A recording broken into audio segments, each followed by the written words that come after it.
Leo Sun Moon Rising 2025.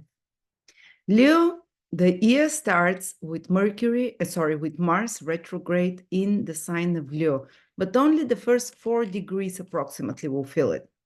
And because Mars is very in the very early degrees of Leo, and it is opposing Pluto.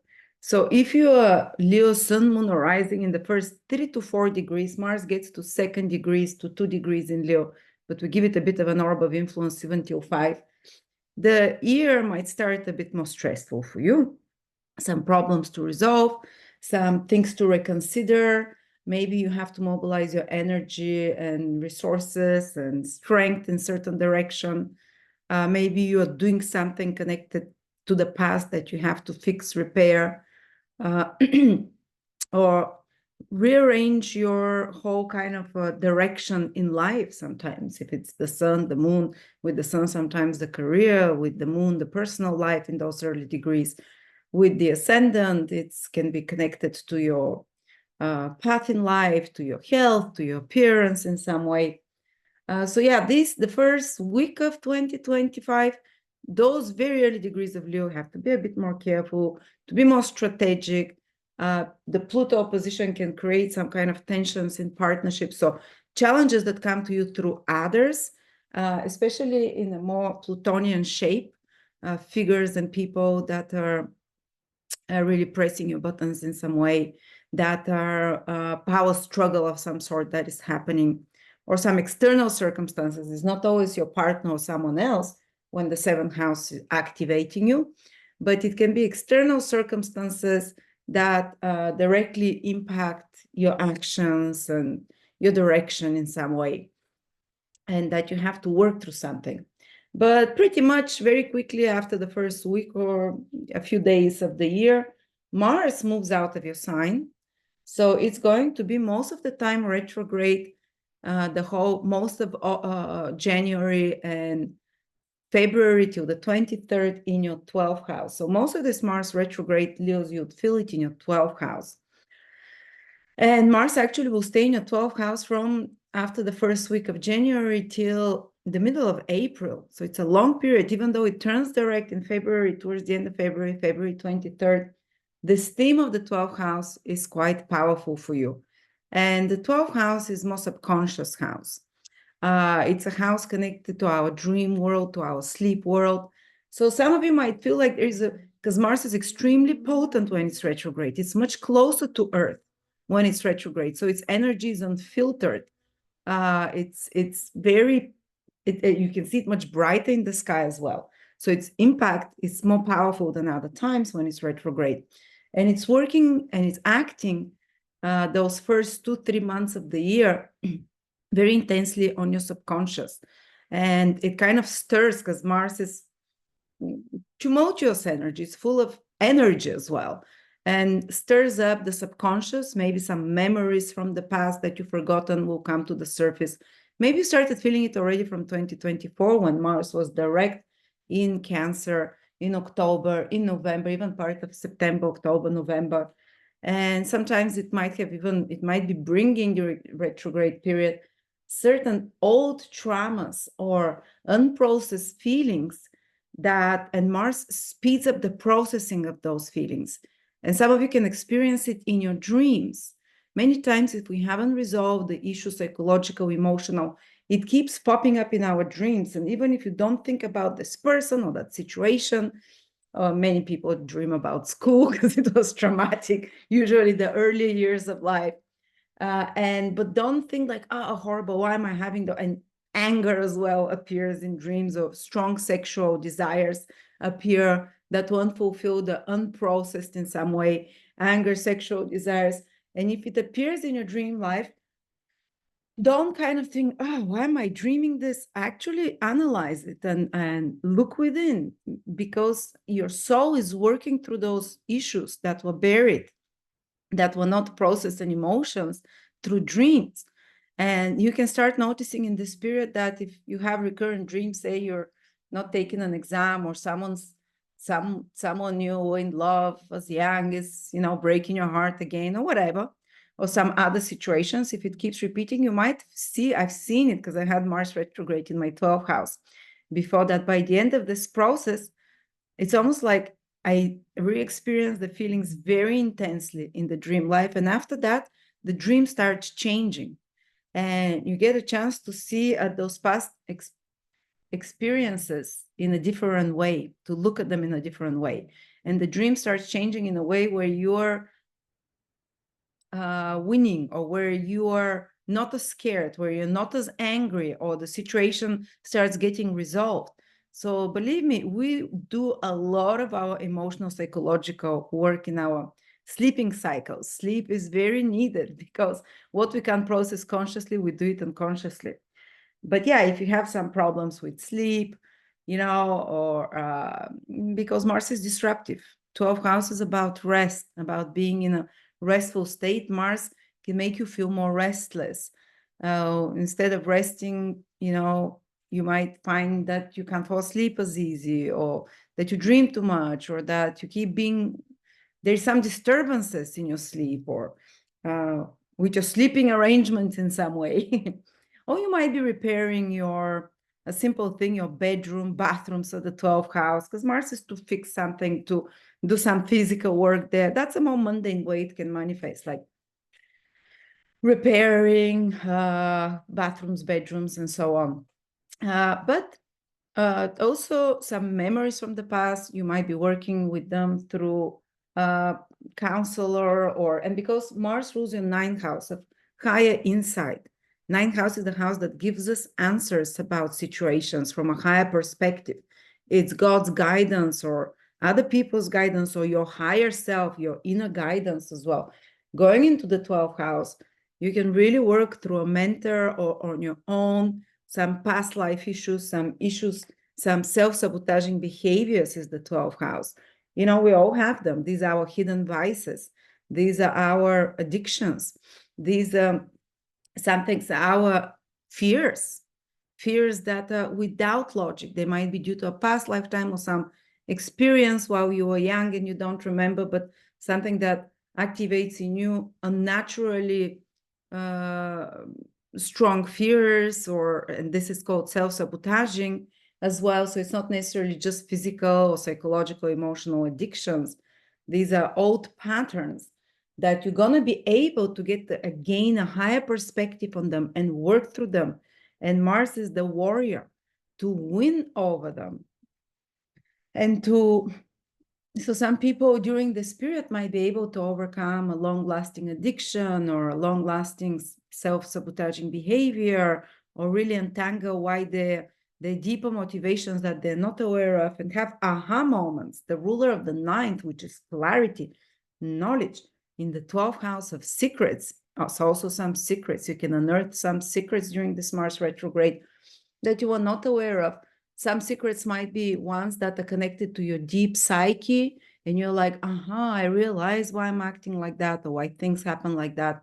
Others might be connected to other people as well, because the planet that rules truth enters into your 12th house of things that were nebulous and clear. So it will shine light there and give you answers.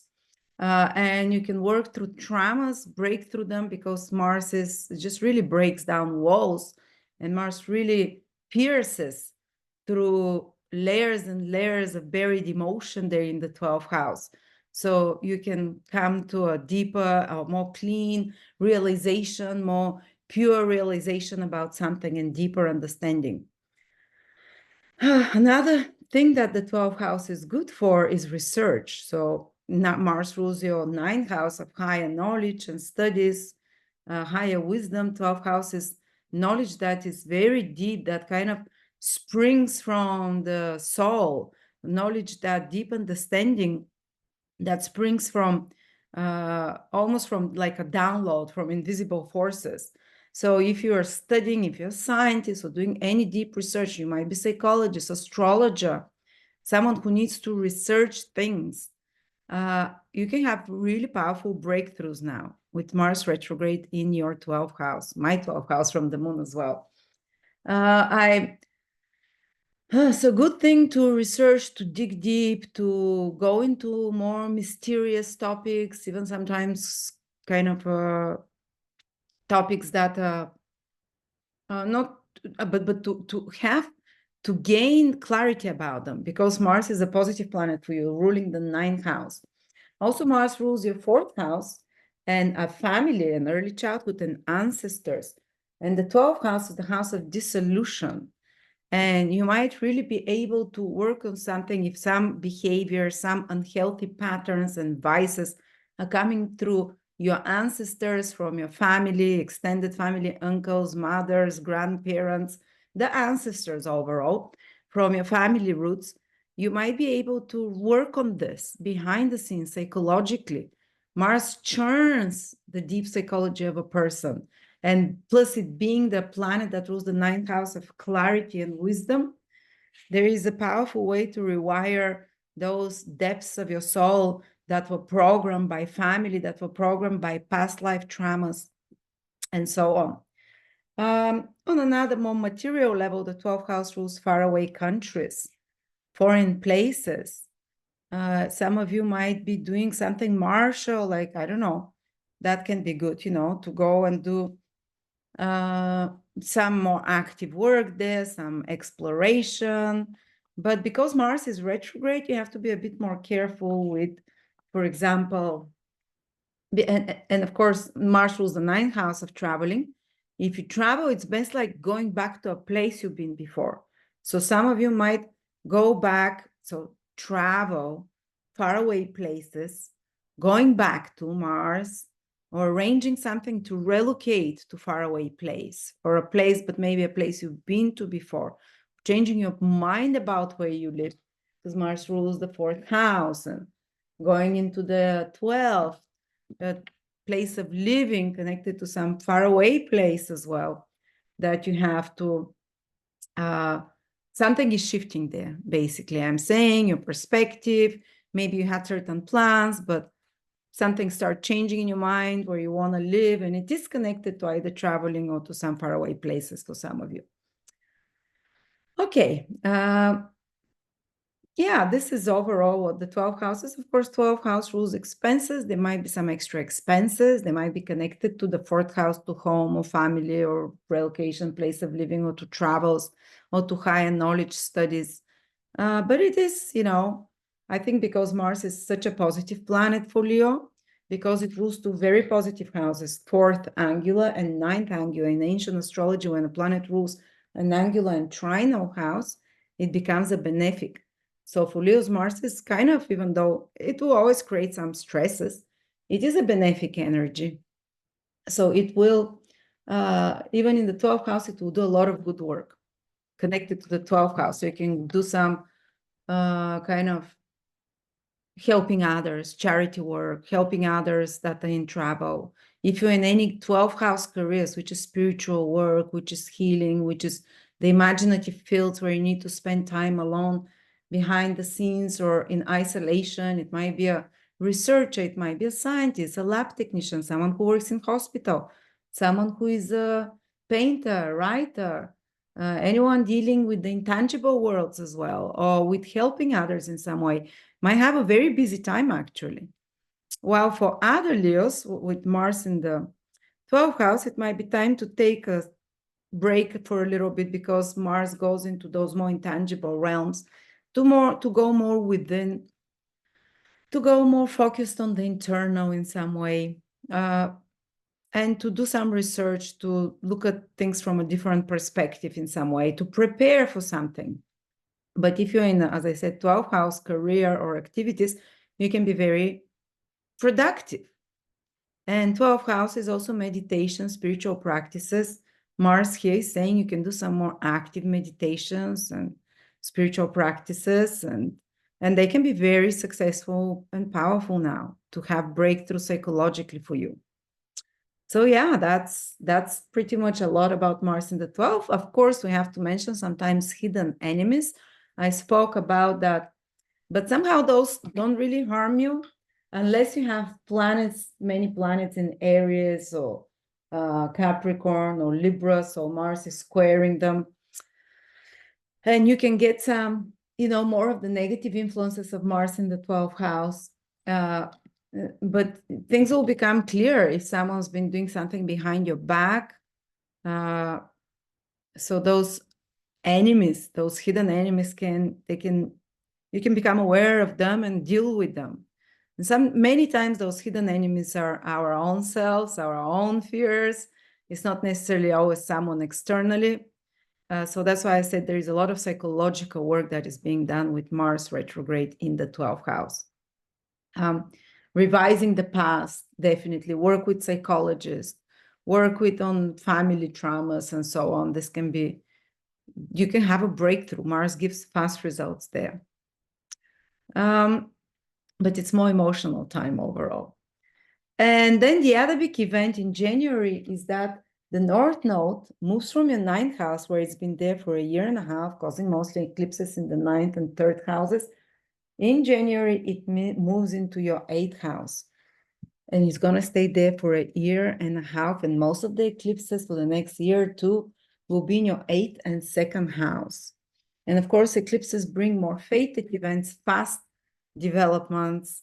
But let's see what North Node in the 9th house in the 8th house can indicate for you. The whole 2025, it will be there. So North Node going into the 8th house, the Dragon's Head, and South Node moving into your 2nd house. The energy means that you have to open yourself to help from others. You have to be willing to embrace support from others, and not always try to do things on your own, because 2nd house is our own resources, 8th house is other people's resources. They help support psychological, financial, emotional, and you might benefit from others in some way. And if you're willing to give up, because the South Node wants us to let go of something, to give up some of our sense of security that we relied on, especially ones that we rely on ourselves, the universe will open quickly doors that new resources come to us from external source, from other people, maybe even from a spouse. Financially, sometimes a spouse can have increase. A spouse can have more support, more moral or material support, or not only partners, personal partners, but business partners as well. Well, with the South Node here, it says, let go of things that you're holding on to, that you think they're part of your security, and there'll be a new source of opportunity that opens for you. I can give you an example. When the South Node was transiting in the 2nd house from my ascendant and the North Node from the 8th house of my ascendant, I basically had to give up. 2nd house is your own possessions as well, and all the security and things that you feel that support you. Had to give up everything that I've accumulated for 16 years life in the UK. I didn't sell. I gave away all my furniture to friends, any collectibles is the 2nd house, all my books, everything that gave me security. I gave it away, and because I relocated to another continent, and I was like, okay, I'm coming here with one suitcase. I gave away everything that was, the 2nd house that I thought was mine, but it opened a great opportunity, because through a new relationship that I started, the abundance increased actually 3 times fold for me during that time.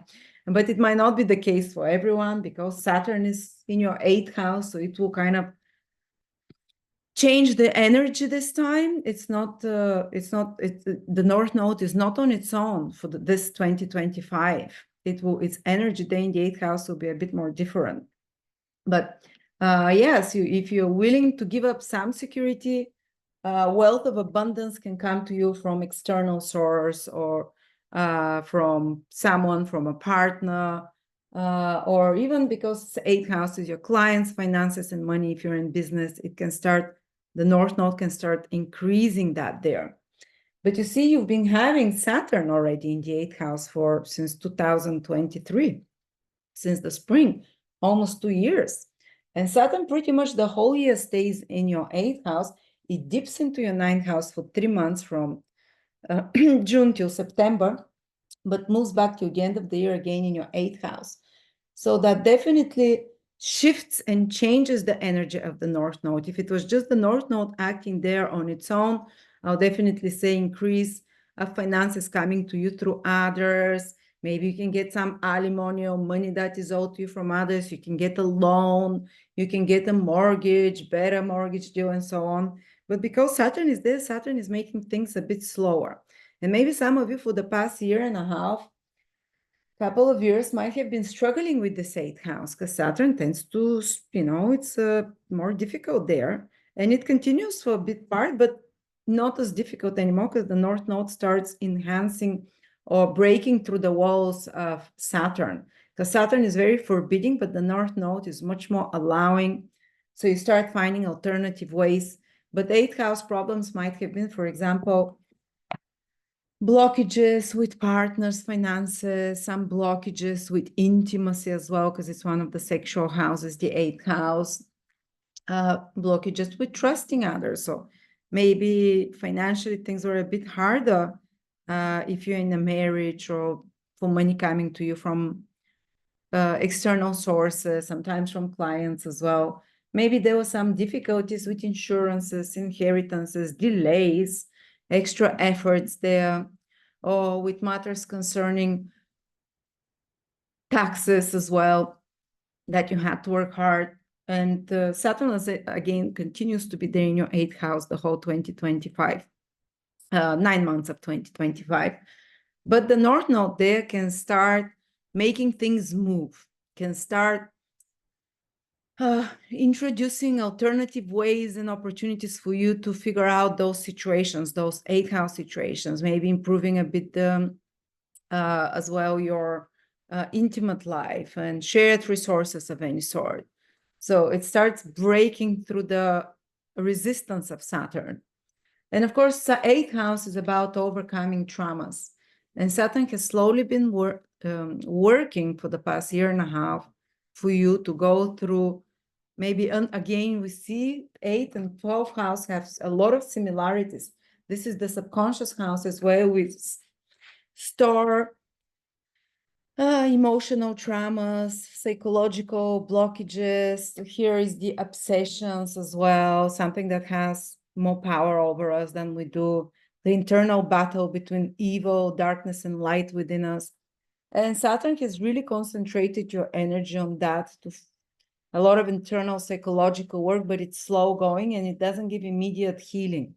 With Saturn in the 8th house, you can have the healing process is slow because 8th house is also the healing of those even illnesses that stem from psychological issues. Most illnesses stem from that. And when Saturn is there, you slowly chip away at the crust of the psychological issues. And you deep dive there, and you might feel stuck that you can't overcome certain situations, certain grief, certain emotional situation, especially. But Uranus, not Uranus, but the North Node entering there will start moving the energies, will start speeding up this process, and you can have some breakthroughs. I remember when the North Node was in my 8th house with Jupiter, though, it was like incredible breakthrough of my feelings changed so much. I felt from low energy, high energy, emotionally, psychologically. It was like a emotional healing. It was very powerful. But now it's Saturn there with the North Node, and that will be a bit more efforts will be required in that area, but they can still be breakthroughs. And Neptune has been in your 8th house as well for years, since 2012 or something like that, 14 years, and it's at the very last degrees. And this year it will dip for 5-6 months into your 9th house, then come back for a few months again at the end of the year, a couple of months or something into your 8th house. But you see, Neptune through your 8th house has been working on for years now, for years.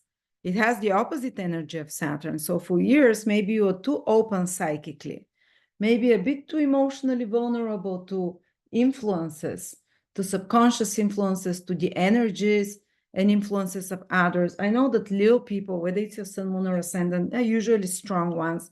But with Neptune in the 8th house, Neptune makes things porous, and 8th house is part of the aura, and it's part of the chakra system. Neptune at 8th house rules all the openings in the body. And of course, chakras is the energetic openings in the body, where exchange of energy has been happening. And actually, since 2012, those chakras, the exchange has been, Neptune removes boundaries, the opposite of Saturn. So you've been probably more open psychically. Your aura of protection has been more porous. Maybe you're picking up all kinds of influences easier. And maybe there's been some kind of a confusion or dissolution of boundaries between what's mine, what's yours. I know a lot of people with strong Leo in their horoscope who maybe had some unclarities about mutual finances, or they had to be, it goes either of two cases I've seen. They either had to fully rely on support from their partner, or they had to, or some external source, or they had to support the partner in some way. That they were the one, this generous force of Neptune, of giving, and Neptune is never equal give and take in the 8th house. You're either giving somewhere too much, or you're, due to circumstances, you have to receive from others. And because this Neptune has this sacrificial energy, so some of you might have had that you're giving to a partner more, and it doesn't mean that makes you bitter or angry as well, necessarily. Maybe since Saturn entered the 8th house, that might be the case, and you're trying to change that. But there might have been certain situations for some of you Leos where you either provide for others, not necessarily just marriage partner, for others, for business partners, or you give more in some way, or you have to receive from others. But Neptune opened this give and receive gate, where it kind of also blurred the lines of what's mine, what's yours. And I had a lot of both, being a Leo moon, where I've been supporting a lot of people financially without condition. Neptune is unconditional, and partners and loved ones. While at the same time, I received a lot of unexpected help with Neptune in the 8th house from sources that there's resources, their knowledge in a magical way. But since Saturn, but also that may be open for some of you, the gate for uncertainty when it comes to financial matters. So lack of clarity, what is mine, what is yours, and not so much control over financial matters, to be honest as well. Also, it might have allowed sometime over the next 14 years for you, because this is the exchange of not just money, but exchange of energies. And it truly makes Neptune has made you more altruistic, to give more, to be open to receive from others, because you become compassionate, that if others are in need, you'd contribute, and that if you're in need, the universe or others will also help.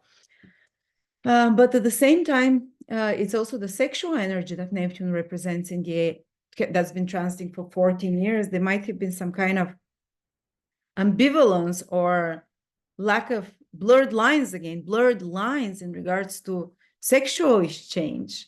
And it's easier to pick up, when we exchange sexually with others, we definitely pick up their energies. Everyone carries different entities, and sex is the easiest ways to exchange entities.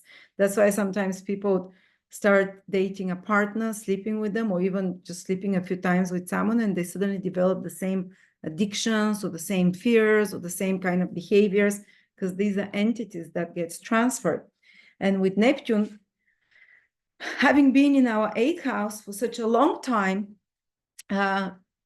it's been easier to pick up such influences. And thankfully, Saturn, a year and a half, entered this 8th house. It might have frozen intimacy for some of us, or for some of you, because it slows down this exchange of energy, but it's good for Leos, because they need now, after Neptune's been in your 8th house, is getting ready to leave.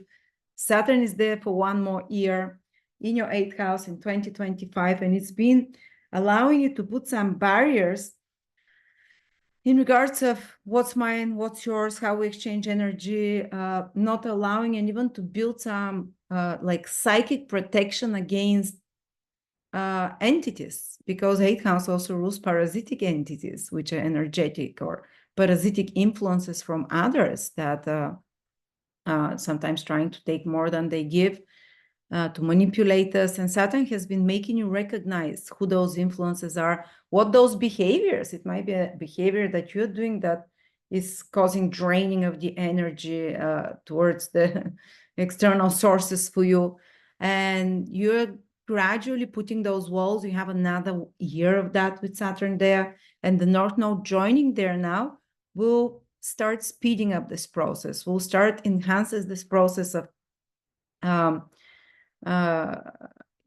of almost like Saturn is also the cleaner, cleaning up the psychic and emotional energy, the astral. And there's a lot of astral junk in us. This astral junk that we absorb from others, or that we carry from unprocessed traumas.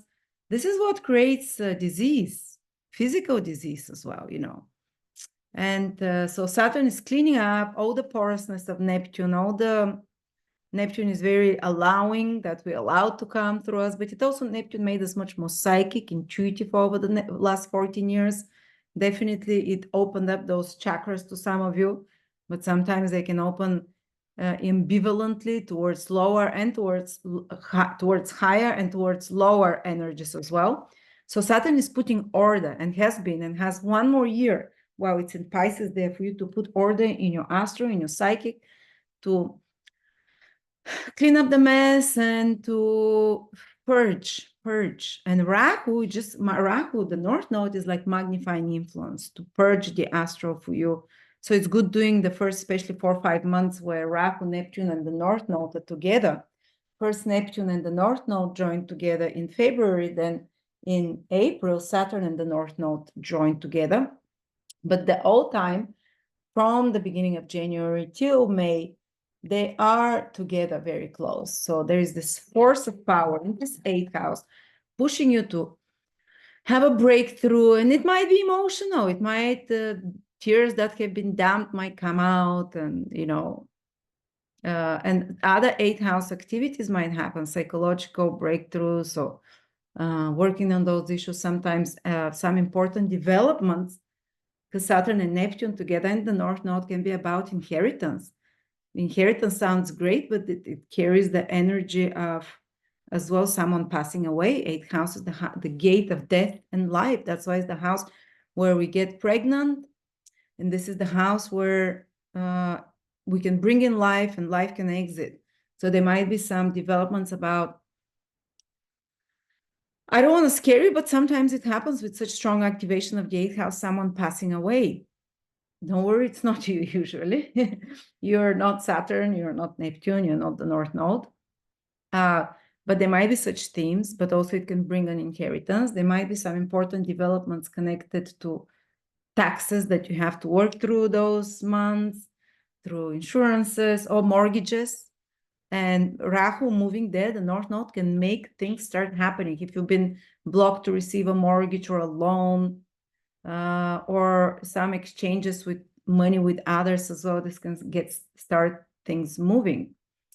While Saturn gives you more clarity and order in your mutual finances on such matters, very financial matters as well, giving, receiving, taking, making you become more realistic there, because Neptune for 12 years maybe made you a bit unrealistic, but Saturn also makes you in the 8th house work hard towards more financial stability.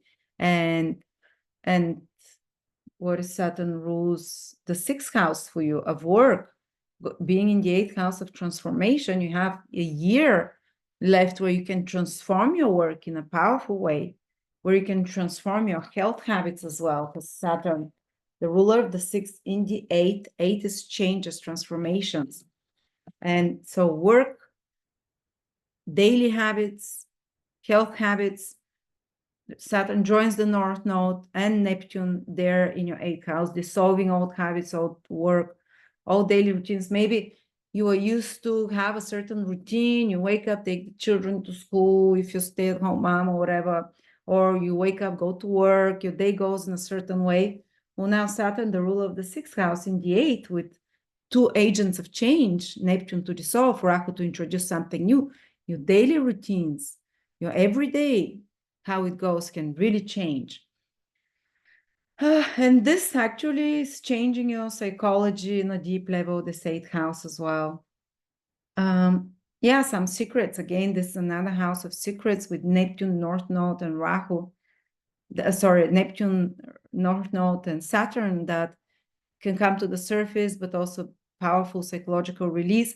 People that work in 8th house careers, like astrology, the occult, like a psychology, like emergency services, so banks, working with other people's money, inheritance, insurance, or anything to do about healing and transformation, can have a very important development now, because three potent energies, North Node, Neptune, and Saturn, are joining together. And if your career is anything to do with that, expect very busy or very pivotal time there. Especially the first 4 months of the year. But I see that Leos, you see, Mars is until the end of April in 12th house, psychological house. Saturn, North Node, and Neptune are in the 8th house. Neptune in the 12th, Mars in the 12th, Neptune, Saturn, and North Node in the 8th. They're making a trine, actually. So the first 3 months, you can have these moksha, liberation houses, liberating you from certain attachments to the material and liberating from attachments to the past, mostly, because this is where we store the memories of the past, especially the emotional memories. And this is like a cleansing internal process. There is like a deep work, psychological work that you are going through and that you're healing. There's deep healing work as well of releasing, because both houses can be powerful of releasing, but they can be emotional moments when this releasing is happening. They're not easy houses, 12 losses, 8th house, sudden reversals, but the transformations there are powerful. Okay, and I told you also a lot of positive ways it can play out. So this is in January, Mars, North Node changing here. Of course, February, Mars starts to turn direct in your 12th house around the 23rd of February. So any complications in this 12th house start dissolving, start changing. So if you had certain extra expenses from the end of February, it starts improving. If you are doing something about relocating to faraway places, or something to do with faraway places or research, it starts giving results now. If there were delays, they start going according to plan. Or if there was some underhanded developments and surprises, they start concluding, or they start turning for better, the silver lining there. So that's, all those 12th house matters starts getting entangled for you. And February, as we said, also the North Node joins with Rahu. Rahu in your 8th house. Truly, it can be healing. This powerful combination for healing, even though Saturn is there as well. But the conjunction is very strong in February, or psychic insights, or spiritual kind of insights, or travel, spiritual kind of visions, even in some way. Something important, 8th house as well. Unexpected, because Neptune almost works sometimes in magical ways, money that comes to you from others, money that, or support that comes to you from others. It's not always money, it can be some piece of, it can be some kind of a equipment, or some kind of, think of other ways. Or that because Neptune enhances, the North Node enhances the fluidity of Neptune and the allowingness in the 8th house to give and receive. So this exchange of energy. And also 8th house is the house of conception. So, for some of you, that can be a period, they can be conception, or they can be a period of healing wounds and so on. A lot of those things we talked about. Let's carry on into March. But actually, not just February, all those first 4 or 5 months can rotate around the topic of this 8th house because of so much influence there. It might come in, especially in April, is very powerful because Mercury and Venus will also be joining all those planets and retrograde, and actually starting from March and April, first Mercury and Venus are here, then here, then here. So this whole spring for the Northern Hemisphere, those topics of the 8th house are very potent. It can mean if you have mutual investment, pension funds, if you've put in the stock market money, as well as the 8th house, where you pool resources with others and put in something together, some very important, potent developments there. Whether they're for good or bad, some of them might be difficult. We have difficult planet Saturn involved. We have retrograde planets involved there in April. We have Neptune, Rahu, unstable energy, but it can also be in the big picture, it's always for the best. So some big, powerful development with your intimate life, or with resources from others, or stock market investments, or conceptions, births, deaths, and psychological transformation as well. And again, if you're an astrologer or any of those things, maybe it goes easier for you because you're already involved in 8th house activities, because you're an emergency worker, or because you're working with other people's resources already, or in finance or insurance, or because you're in a cult or conspiracy theorist, something like that. Yeah, lots of 8th, 12th house activities. But in March, we have a lot happening. You might start feeling it from May. March and April are probably the 2 most intense months this year. Because first we have Venus turning retrograde on the 1st of March in your 9th house, Leo. That's good, actually. It's supportive for Leo. It's happening around 9, 10 degrees Aries. So the first 10 degrees from 0 to 10 in Leo will get the trine from Venus, even though it's retrograde. It's still very supportive.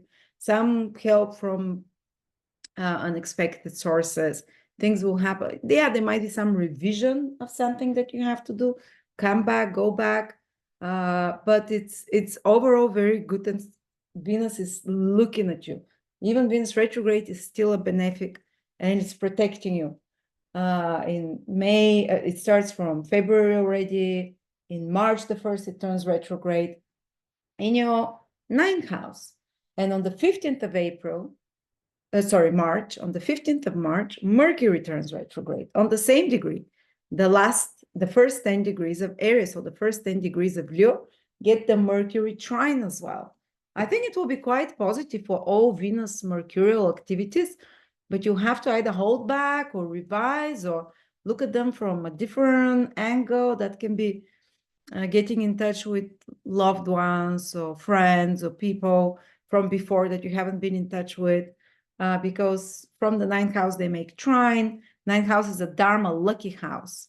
So maybe people can get in touch with you, or you can get in touch with someone you haven't seen in a while, that brings some positive development, some opportunities for you in some way, that brings you a high perspective or solution to a problem.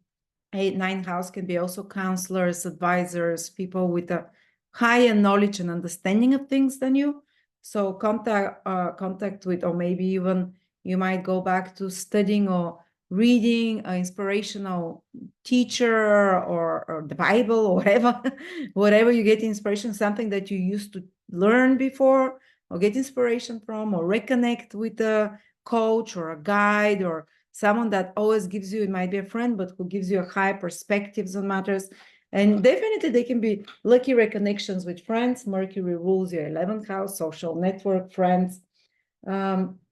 Venus rules your 3rd house, with siblings, relatives, teammates, workmates, people in your everyday environment as well, that you reconnect in some way, or you might be revising such a relationship, but because it's set trine to your sign, it's really good somehow. It's really sets you on the right path.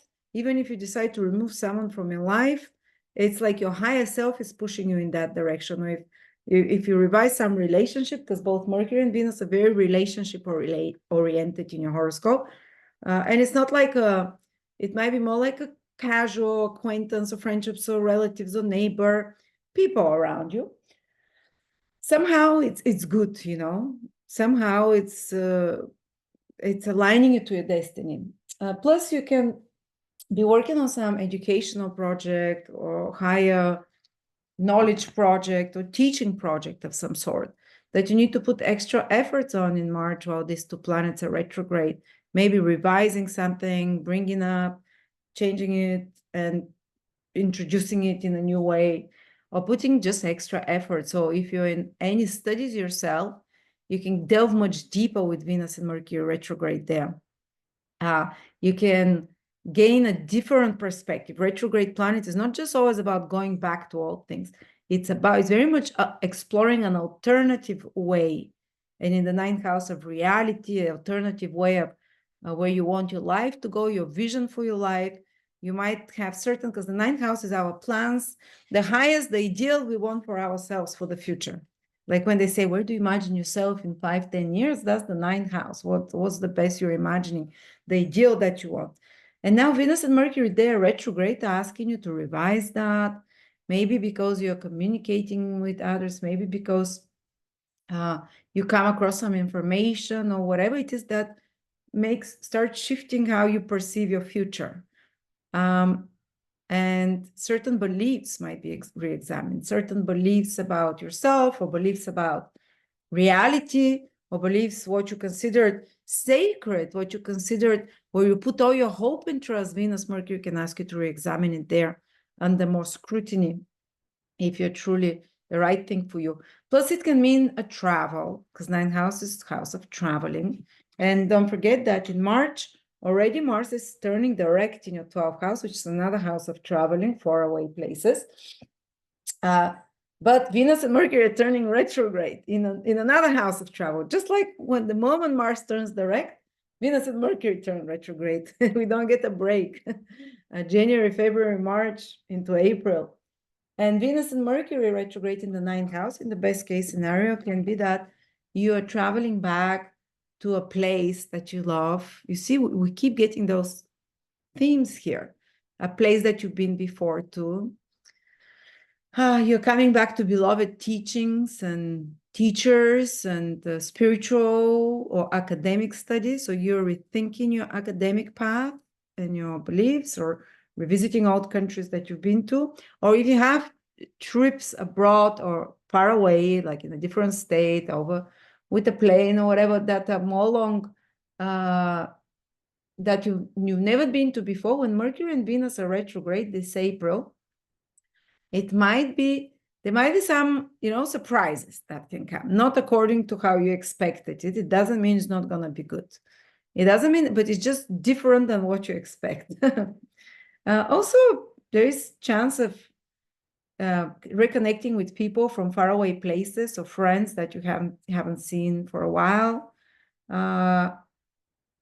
Any activities that the ninth house activities can be very busy in February and March and April, which, as I said, they can be educational, they can be about teaching, they can be about politics, ideology, about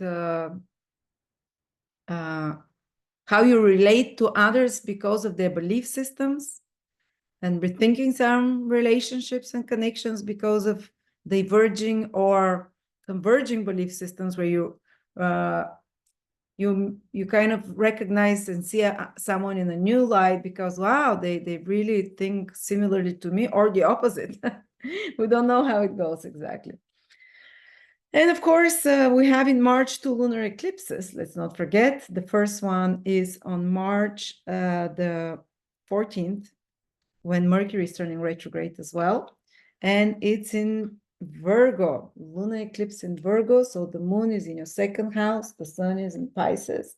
This axis of the eclipses and the nodes is activated. There might be the need to give up something material or some sort of comfort or some style or way of eating. Second house is also our eating habits.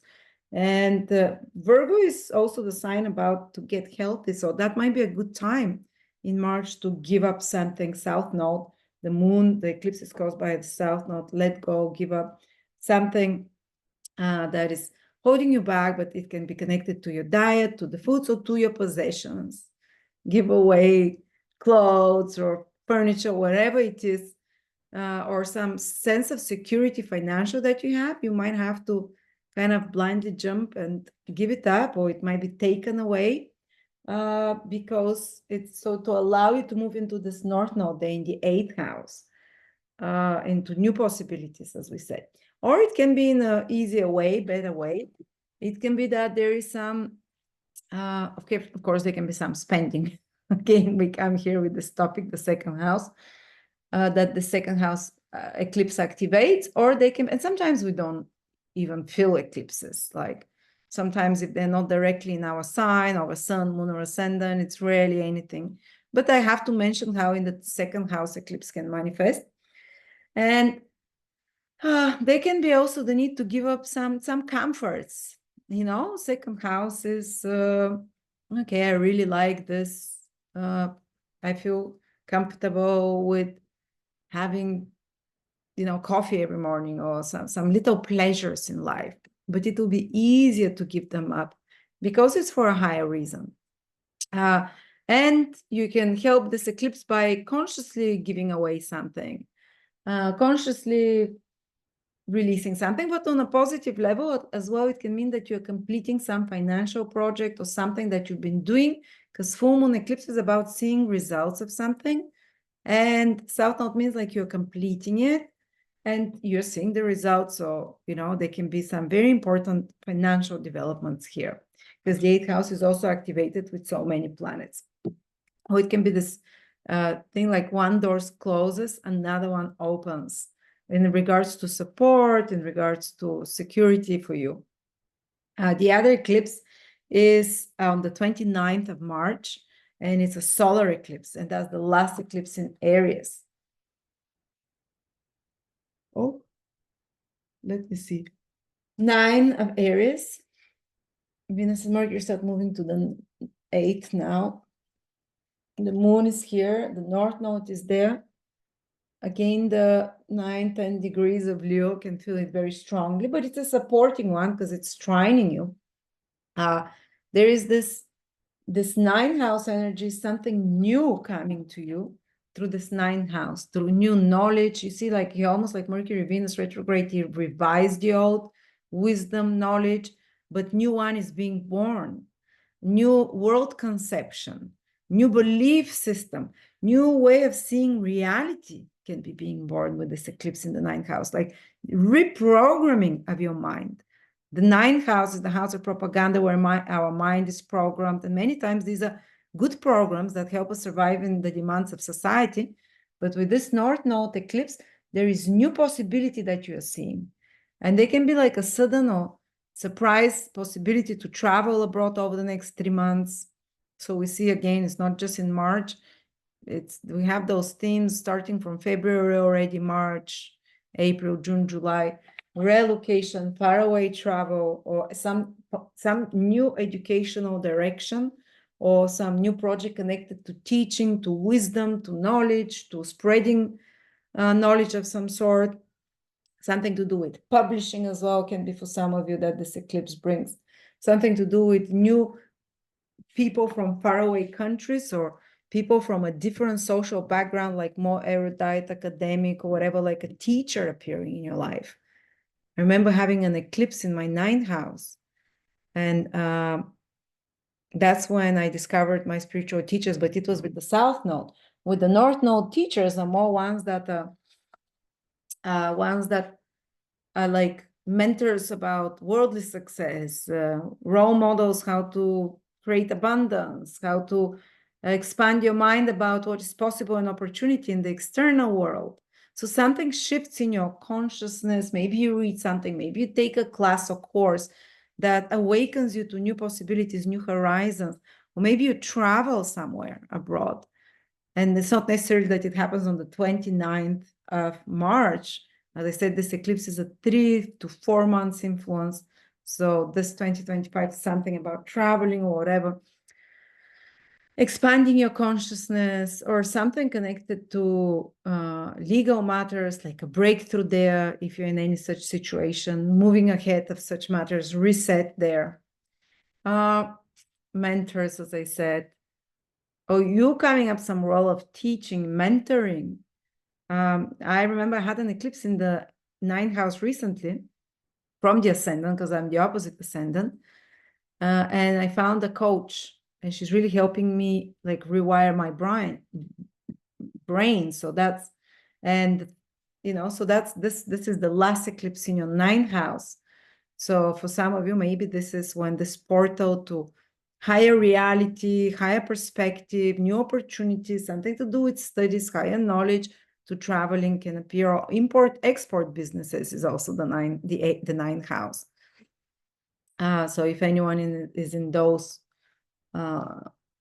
careers, it can be something important there. But don't forget that the whole March, we also have strong 8th house influence that we talked about all the time through March. And of course, at the very end of March, Neptune moves to Aries, only till October 22nd, only till then. So that's around 5-6 months. But you get a glimpse what the next 14 years after that will be. And usually just the early degrees Leos, the first 3 degrees Leos, from 0 to 3 degrees, will fill in 2025 Neptune full on, but through a trine. So it's leaving this 8th house where we talk where it could have created this porousness in the aura, but more psychic ability, more intuitive, but at the same time, some unclarities about finances and so on. And the energies of exchange, and it's going into a 9th house from there. It's going to work amazingly beautiful for you because it's going to trine you over the next 14 years. The later Leo degrees might only feel the full force of Neptune in the 9th house clearly and consciously recognize it in around 10, 12, 13 years from now. But the early degrees Leo will feel it 2025 already. And what can I say? It's this 9th house, but I'll speak now generally for Neptune trining those first 2-3 degrees for Leo will spiritualize you, will make things flow with ease. That's what happens when Neptune trines someone. If it's your sun, in the first 3 degrees of Leo, you can have success with any Neptunian career, music, art, spirituality, healing, mystical stuff, charity, artistic stuff of any sort. If it's your moon, they can be falling in love, that's gentle, that's easy, or just softening your emotions and making you feel very intuitive and very correctly intuitive, and opening you to the higher vibrations of beauty and love, and really this gentle, beautiful spiritual energy coming to you. It's good for pregnancies if it's your moon, for your personal life, for relationships, those first 2-3 degrees of Leo. If it's your sun, oh, that's my mom as well, those first 3 degrees of Leo. Healing. Neptune brings healing when it trines Sun, Moon, or Ascendant.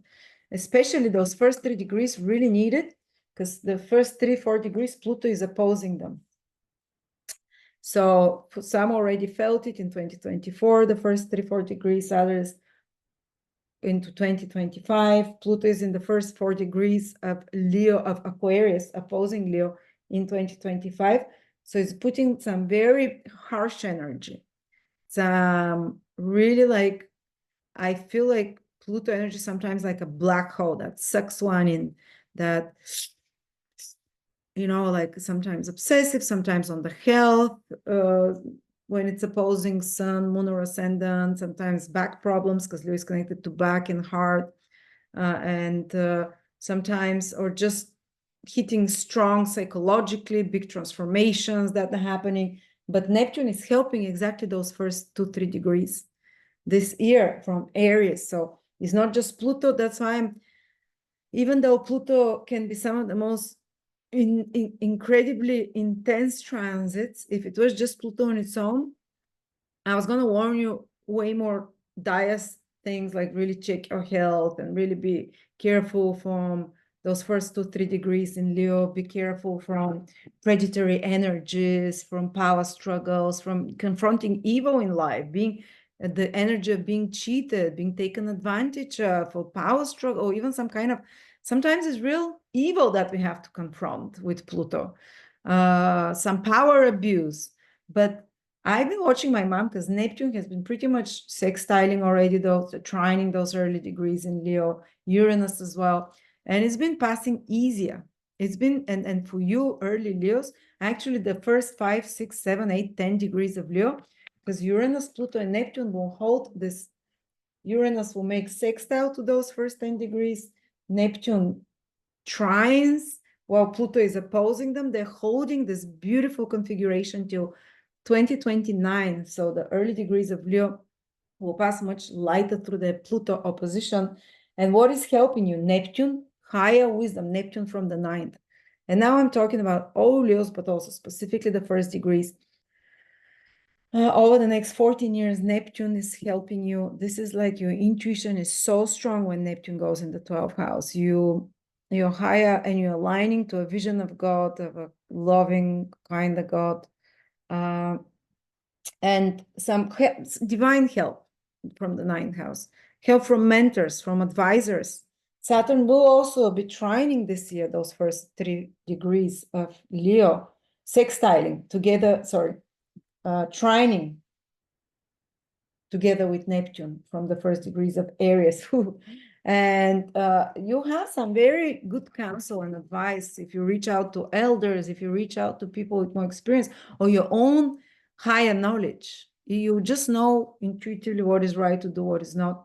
Maybe traveling also will help you. Neptune, when it enters the 9th house, not the next 3 years, because Saturn will be in your 9th house the next 3 years, and Saturn is the opposite energy of Neptune. But I'm talking now about Neptune till 2039.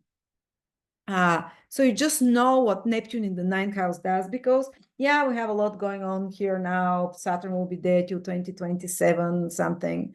But Neptune stays till 2039. Let's talk the pure energy of Neptune in the 9th house, so you know what to expect.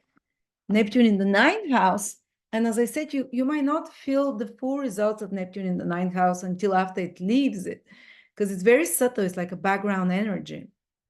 But Neptune tends to give us inspiration in the 9th house, tends to open us to the kind and compassionate side of God.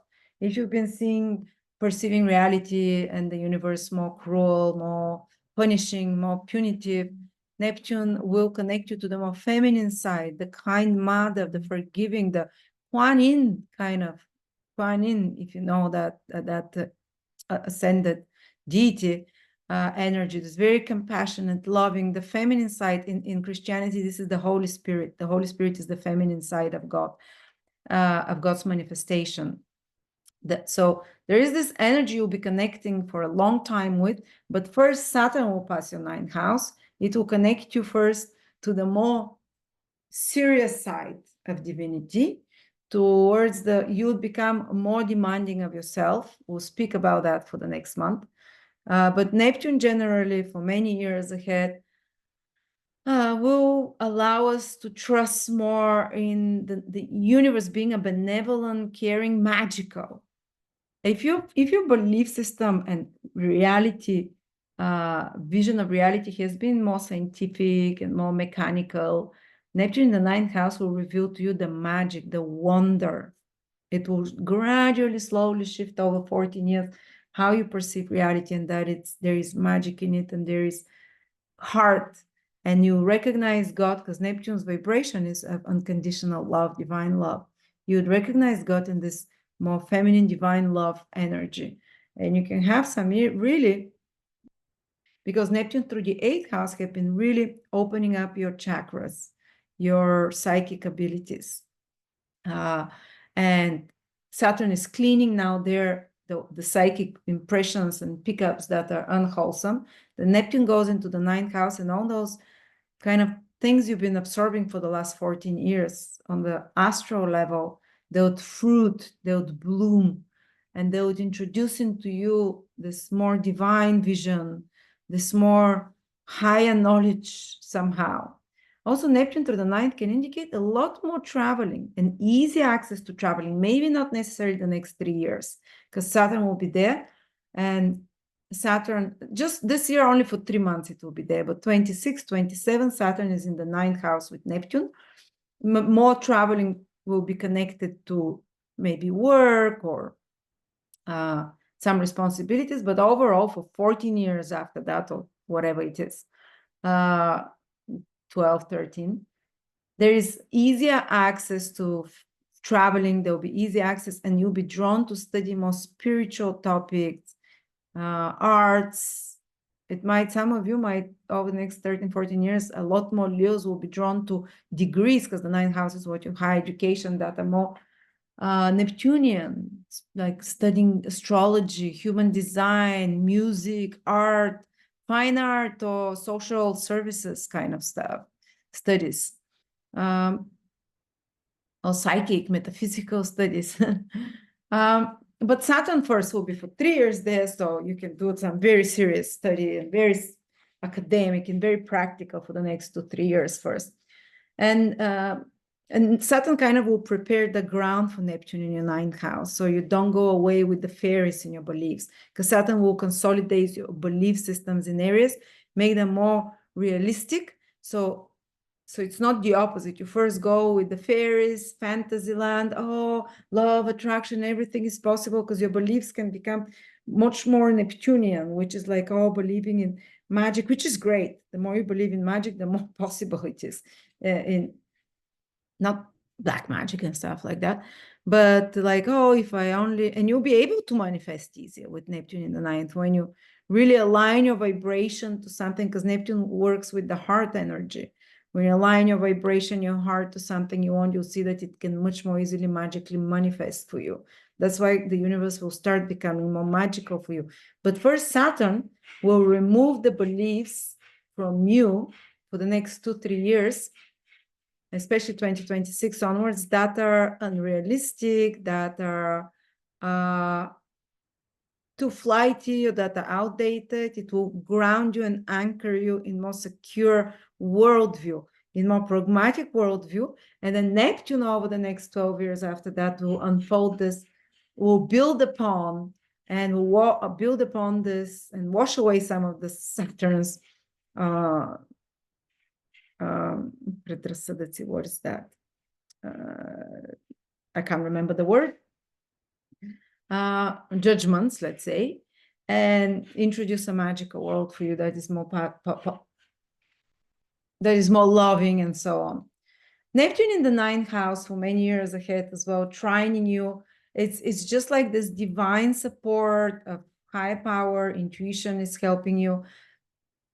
Gentle, loving, your heart chakra opens easier. There is healing. There is a lot of healing, while Pluto, of course, is also opposing. It's almost like one breaks down the old, Pluto destroys, breaks down the necessary, while Neptune heals, sweeps in and heals. But imagine just Pluto on its own. Oh, sometimes it's like it leaves you traumatized. Well, Pluto breaks down the old. And if people are moral, good people, Pluto energies are not very difficult, the opposition. Pluto's energies are people that haven't gone to the dark side. Everyone has their shadow, and Pluto reveals it to you. And if it's not your own shadow, it reveals that the shadow side of life through others. So like some people that you see behaviors from others that you might be like, oh, how is that possible? How can there be such people? Usually through partners, because it's in the seventh house, usually through other people in some way, external forces, unknown people. But Neptune immediately gives you the compassion and forgiveness. So no matter what Pluto does, helps you experience breakdown, Neptune immediately gives you the high perspective of the ninth house and starts the healing process and forgiveness. Because sometimes we can be very bitter when Pluto is around and we don't want to forgive, and you're like, may they burn in hell. But Neptune is here. It's no. You'll take the higher path, the higher perspective, and it's very strong spiritual impulse we're having here, guys, on Leo.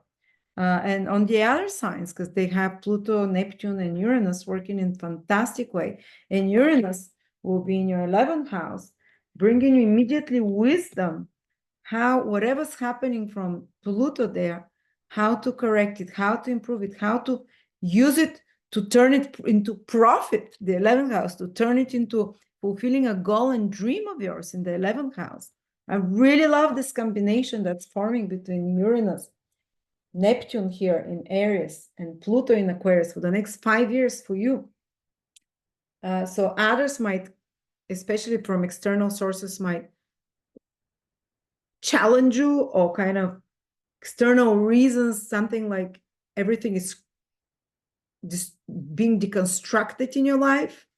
But at the same time, you immediately, the healing starts, the insight, and you're like, okay, great, now I can. And the opportunities, Neptune in the ninth house, is you sense the new opportunities and turn it into knowledge, into higher knowledge, not turn it into some resentful feelings you stuff deep down inside. And you immediately see the higher picture and say, okay, I see, okay, things might be falling apart on some front. They're being deconstructed, maybe something through a relationship as well possible to some of you. But Neptune says, I see the high picture, I see, or maybe a partner is challenging you and another person to be different, to, to confront your shadow side, but you immediately see the higher perspective, heal it, or you have a great mentor that appears in your life, or a teacher, or a spiritual belief. And at the same time, Uranus is sextiling till 2030. This combination holds from your 7th, 9th, and 11th. And Uranus day in your 11th house says, oh, Uranus is wisdom, knowledge, divine wisdom. And oh, how I can turn it for my benefit, how I can turn it into making dreams come true. The 11th house is the house of fulfilling long-term dreams and goals, more gainfulness financially, more social impact, changing society in some way. And or maybe even Uranus changing a social circle over the next 7, 8, 9 years will somehow, your social circle will help you shift your perspective, achieve high understanding. So it's really kind of aligned perfectly. So don't worry, Pluto opposition, guys. Yeah, some Plutonian things can come up. What is it? Sometimes abscesses, sometimes pains, sometimes panic attacks with Pluto. But it's so much more soft, and you have help from Uranus in the 11th, from friends, from mentors, from father figures, Neptune in the 9th, from God himself, from the angelic hosts, Neptune. And sometimes Pluto, I spoke quite a bit about Pluto, but I wanted to explain to you this configuration. And yeah, Neptune in Aries, again, travel, higher knowledge, studies, charismatic foreigners, and so on. Then in April, we have Venus and Mercury being retrograde now in your 8th house. So you see April, there's huge focus there together with Saturn and the North Node. So something big might be happening March and April in this 8th house. We have 9th house and 8th house activation all throughout April, all throughout March and April. They keep interchanging positions, eclipses in 8th, eclipses in 9th, Venus, Mercury retrograde in 9th, Neptune in 9th, Saturn in 8th, North Node in 8th, Venus, Mercury retrograde in 8th, eclipse opposite the 8th. This 8th, 9th house energy for you is very intense. It's like you're contemplating the big, scary questions of life, but at the same time, you're seeing the light at the end of the tunnel. There is some breakthrough experience, 8th house, some reversal, some surprise, some big turnaround, because it's the house of big surprise developments, turns around, reversals, shocks even sometimes. Some secret can come out, but it's immediately you see its purpose, and 9th house is to see the big picture and put it into the puzzle, and to understand what's its reason. And some might be on a very material level dealing with this, which is okay, so it's like some legal matters connected to other people's resources, or your mutual finances or resources, or it might be something to do with your partner's rebudgeting finances, because you are planning for education, or you're making your future plans, and they're changing somehow, or you're traveling somewhere, you're relocating somewhere, this 9th house. Or this Mercury Venus retrograde in the 8th in April can be very much about, revising some stocks, investments, some mutual finance, some big changes shifting in your partner's resources, some very important developments, and they can be very good because Venus and Mercury are positive planets. They're called benefics. but we have two malefics there, Saturn and Rahu. So we'll be watching to seeing where it's when there's so many planets involved, like you don't know where exactly it goes. So other eighth house topics again, April getting activated, psychological transformation, intimacy, death, pregnancies, conceptions, secrets, sexual intercourse, enjoy conspiracies, and so on. Big breakthroughs. You realize something that is having power over you, some compulsion or obsession, you release it. It can also be reconnecting intimately with someone, and so on. Breakthroughs and healings as well is the eighth house. And they start turning direct, though. From April the 7th, first Mercury turns direct. Then on April 12th, Venus turns direct in Pisces, pretty much on the same degree. So quite intense period when those first 2 weeks, when planets are turning direction, things start shifting.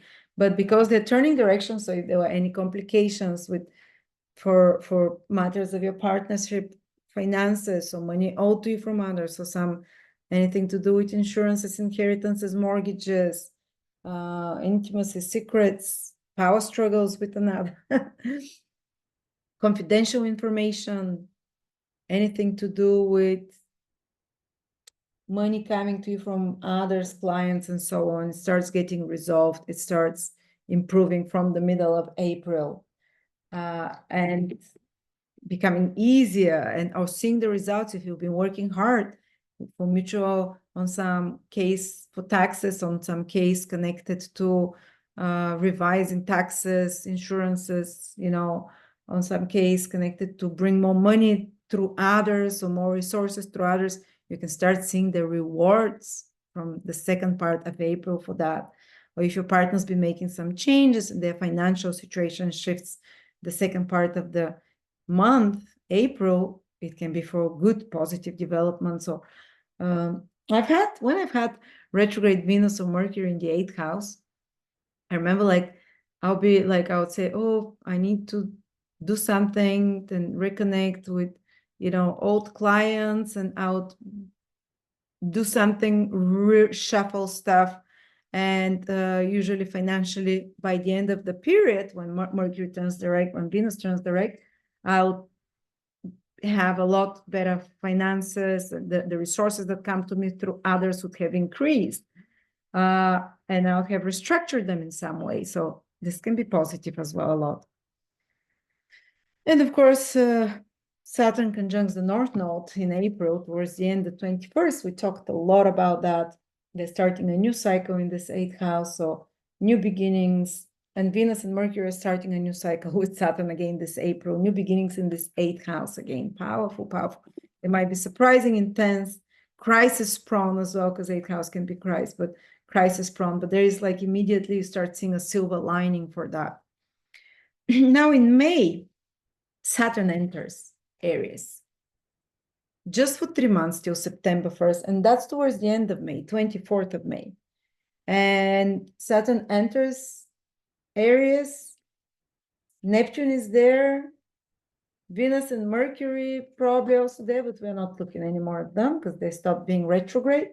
So now we have brand new energy. There's so much shifting this year, so much shifting. There is it doesn't give us a break this year, but it is exhilarating. Newer energy shift, then it goes back to the past, planets move back and come into new signs. It's crazy. The whole world will be just so many, it will be so fast-paced. And you see them moving from more slow-paced signs like Pisces into fast-paced signs like Aries. So Saturn moving into your 9th house, very supportive for the next 3 years, 2.5 years for Leo. But Saturn is in Aries only in the first 2-3 degrees again. So possibly just the first 2-3 degrees of Leo feel it, which is great though, because they are opposed by Pluto again, those first 2-3-5 degrees, give it till 5. But Saturn and Neptune are trining them. So trine is like healing energy. It's like someone's got your back. Who has it? Your higher self, God, the ninth house, some father figure, authority figure. Saturn, Neptune can be also your high intuition. So something always saves you, always turns out for good. And Saturn, Neptune can make you more like bring out inspirations, because Neptune, you download whole images in you. You download inspiration. Neptune is the high vibration of the art, of the ideas. You download them, but Saturn also allows you to put them into real, tangible substance. So you're not just wish-washing, daily dreaming with Neptune in the ninth house, because they make us quite dreamy there.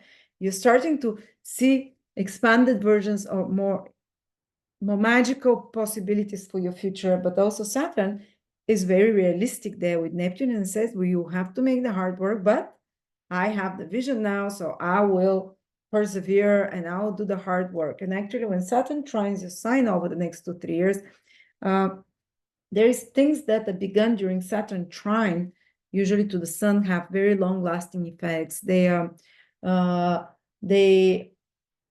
implanted for a long time. They're not destructive. They're very constructive, and they keep growing slowly but long-term.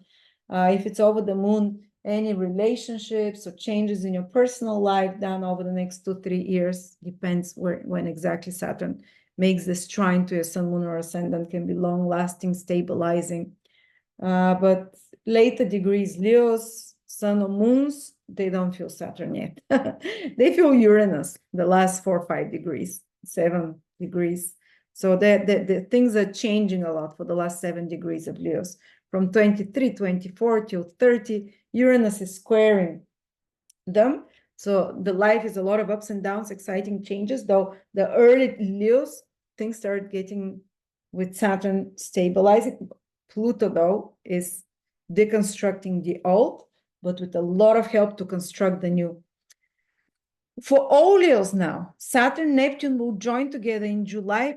From the moment Saturn in May enters, Aries is within 1 degree of Neptune. The end of May, June, July, August, Saturn and Neptune are pretty much conjunct in your ninth house. And then in 2026, they join again in your ninth house. They start a new 35-year cycle. And it's happening in your ninth house. Now I'm talking 35 years ahead. Something will happen in 25 when they start joining together, or fully into 20. So those next 2 years, 25, 26, when Saturn and Neptune join in your ninth house of inspiration, of divine downloads, of higher wisdom, some new idea, new you. And the ninth house is the house of self-improvement, the house of your ideal self. This is your actual physical self, the first house, if you're Leo rising, or sun or moon. This is you're expressing yourself creatively, and this is your perfected self, the ninth house. That's why we have an ideal. The ninth house is the ideal we hold. Is it God? Is it some role model we have? Is it some ideal of us for the future?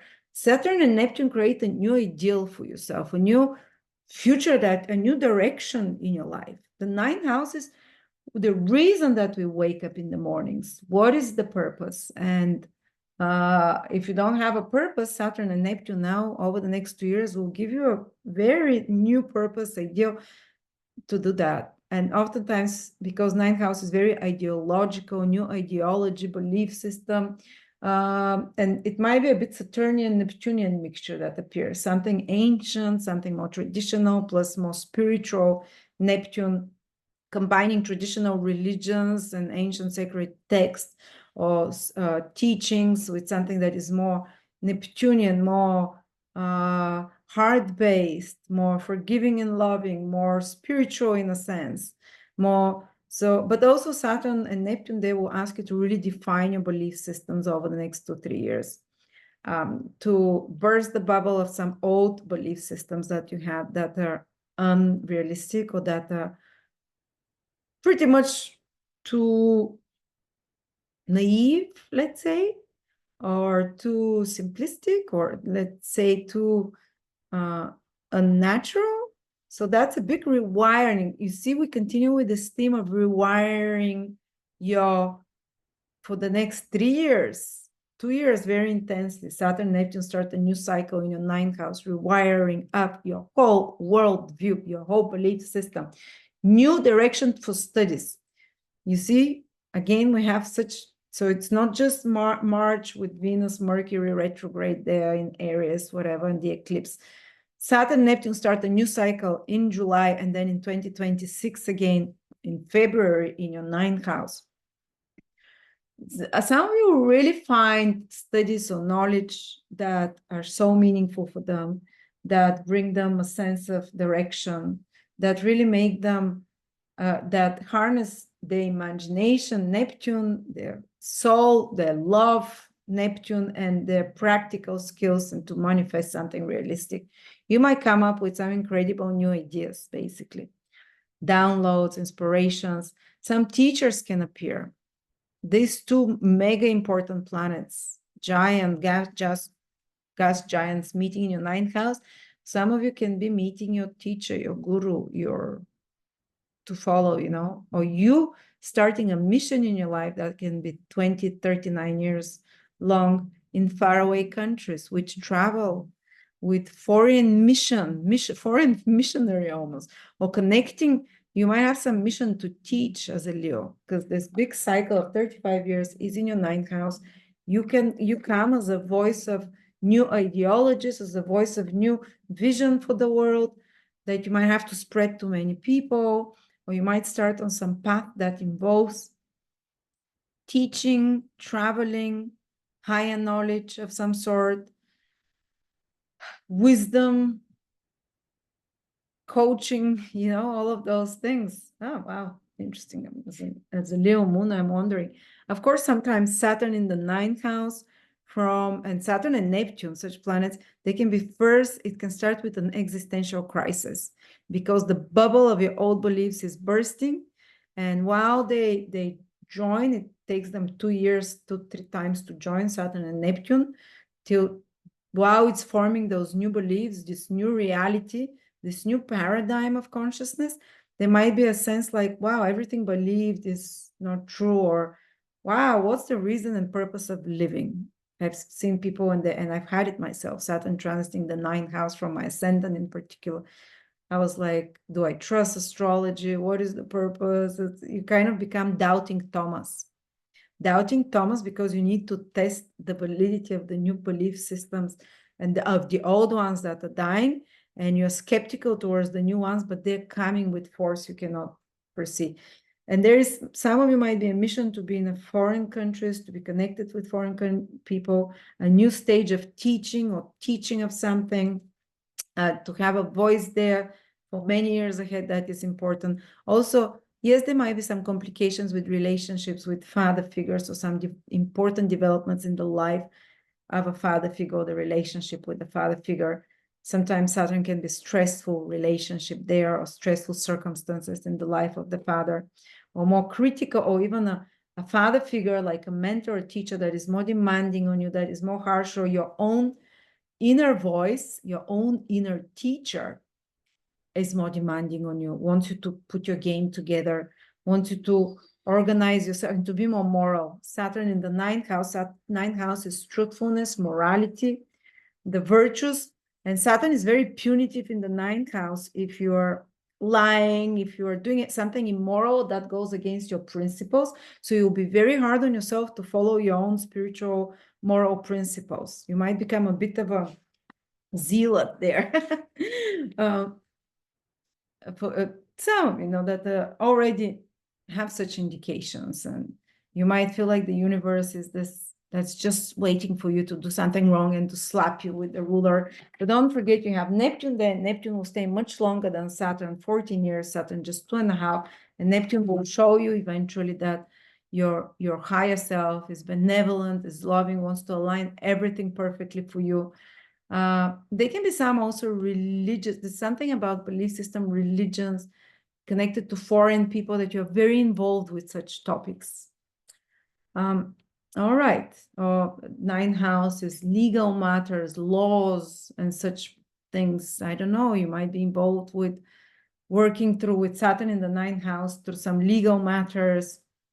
Neptune is also dissolving some of those, letting them go magically, helping them resolve. But Saturn is also like putting energy there. Or maybe if you're in a career that is, you're creating laws, career where you're making the rules. You become more moralistic as well with Saturn in the ninth. Hard on yourself, hard on others, hard on your moral horse, but that you're strict to yourself as well. And that's, as I keep saying, that's some of the, when Saturn was transiting my ninth house from ascendant, was when I really stopped. I decided to consciously focus on self-improvement and striving towards those higher ideals. So my first thing was like, no lying, even like, oh, I'm coming in 5 minutes, but I know I'll be 10. No such lying, white lies even. And Saturn here can really, that was when my energy, and it took me 2-3 years to have this moral consistency that Saturn works through in the ninth house. And the final result was that, and we saw it energetically with vibrational reading, with quantum scalar light vibration, that exactly those 2-3 years, my energy shifted, my vibration shifted with up to 400 points, down from very low. I was very low vibrational. And of course, when you're low vibrationally, you can attract abundance, you can attract good things in your life. You're hard on yourself, you're negative about yourself, your self-image, and so on. So this is when I shifted it by promising and stop lying. The moment you stop lying or some other virtue you focus on, over the next 1-2 years, your energy gradually really rises. And what happens? Your luck changes, because this is the house of luck, the ninth house. When your luck changes, your whole reality changes. If till now, so I would advise you, if you want really the highest manifestation of Saturn in the ninth house, be morally more strict towards yourself, and Saturn will help you. Choose some weakness of yours and work to turn it into, or choose, let's not focus on weaknesses, choose some virtue and focus on working to making it, to integrating it into your life to the level where you don't have to do it consciously, you start doing it subconsciously, and Saturn will allow you over those 2-3 years to do it. And then this will be the period in your life when you've raised your vibration the most. And then only Neptune stays in your ninth house. It will be manifesting miracles for you. Neptune in the ninth house, Neptune is magical. It's very allowing. In the ninth house, these are the blessing from the universe. These are all the good things you might want. Joy, meaning, purpose, abundance, being lucky.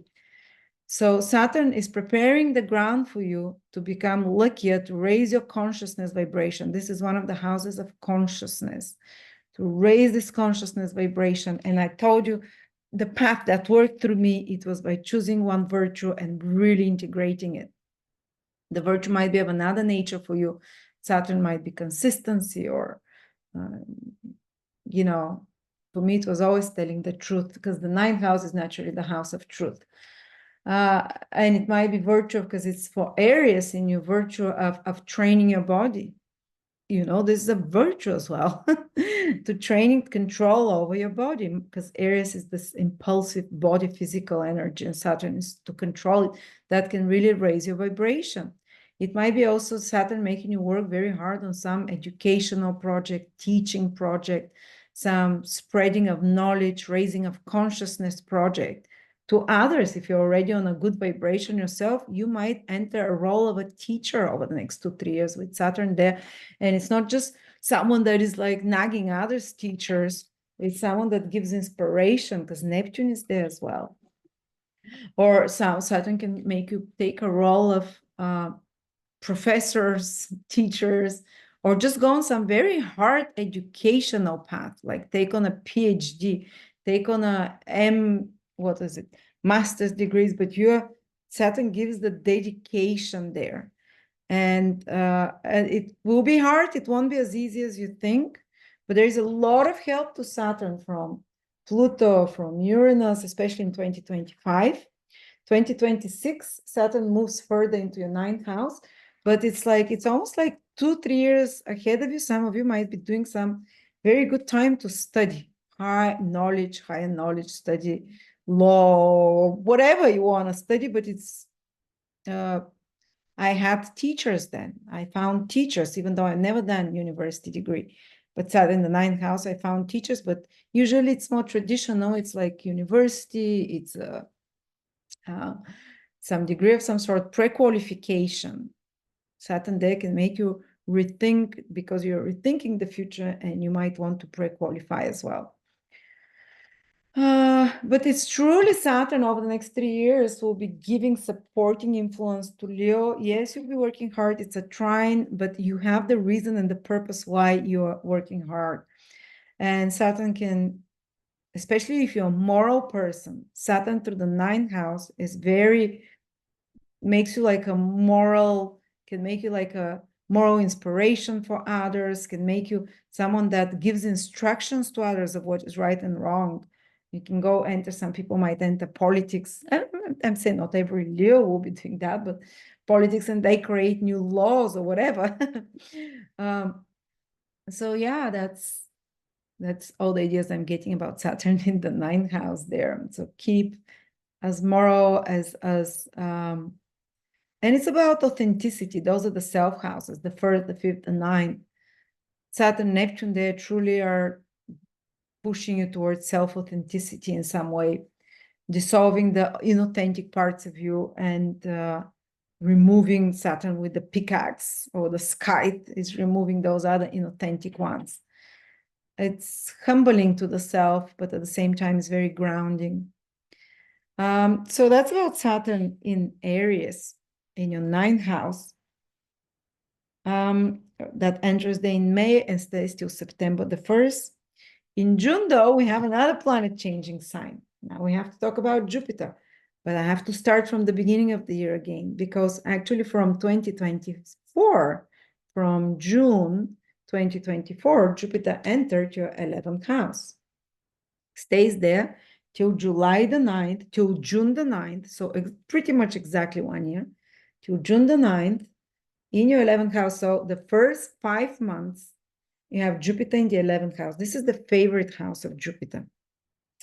And because it's the house of gains, and traditional astrology says Jupiter gives the most gains in the 11th house. Now, Jupiter is not very strong in Gemini, and Jupiter has been squared most of the time by Saturn. So this Jupiter in Gemini this year is not, and into 2025, is not as, it's not going to be as strong as it normally would be in the 11th house because of the square to Saturn.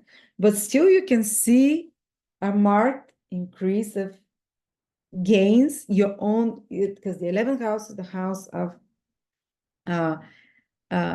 you see another financial house being activated here, the 8th, and the eclipse with the 2nd, which is your own personal resource. The 11th is your income, cash flow, the cash flow.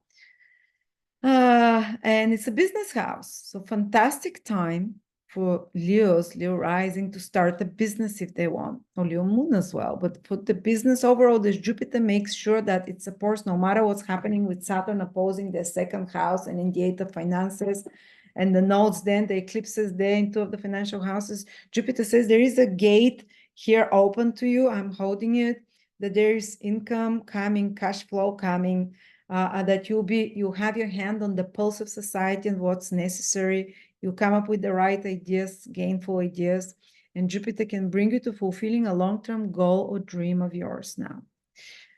For example, I had a friend who the goal was to have a PhD, and 11th house is titles and honors as well. So titles and honors, Jupiter there, you can receive a title or an honor by the middle of next year, 2025, by the middle of 2025. Jupiter in the 11th house can help you fulfill a goal or dream of yours. Jupiter in the 11th can make you become more gainful, can allow you to be really in touch with what society needs, what the next trends and things that are trending are. And you get the pulse or come up with new products or products that are very successful. So this gainfulness again, because the 11th house is the house of society, and your Jupiter is wisdom, knowledge, intuition, and you're really attuned to what society needs. So especially if you have your own business, or projects of any sort, you are really kind of catching the wave, and or you're making very good networking connections.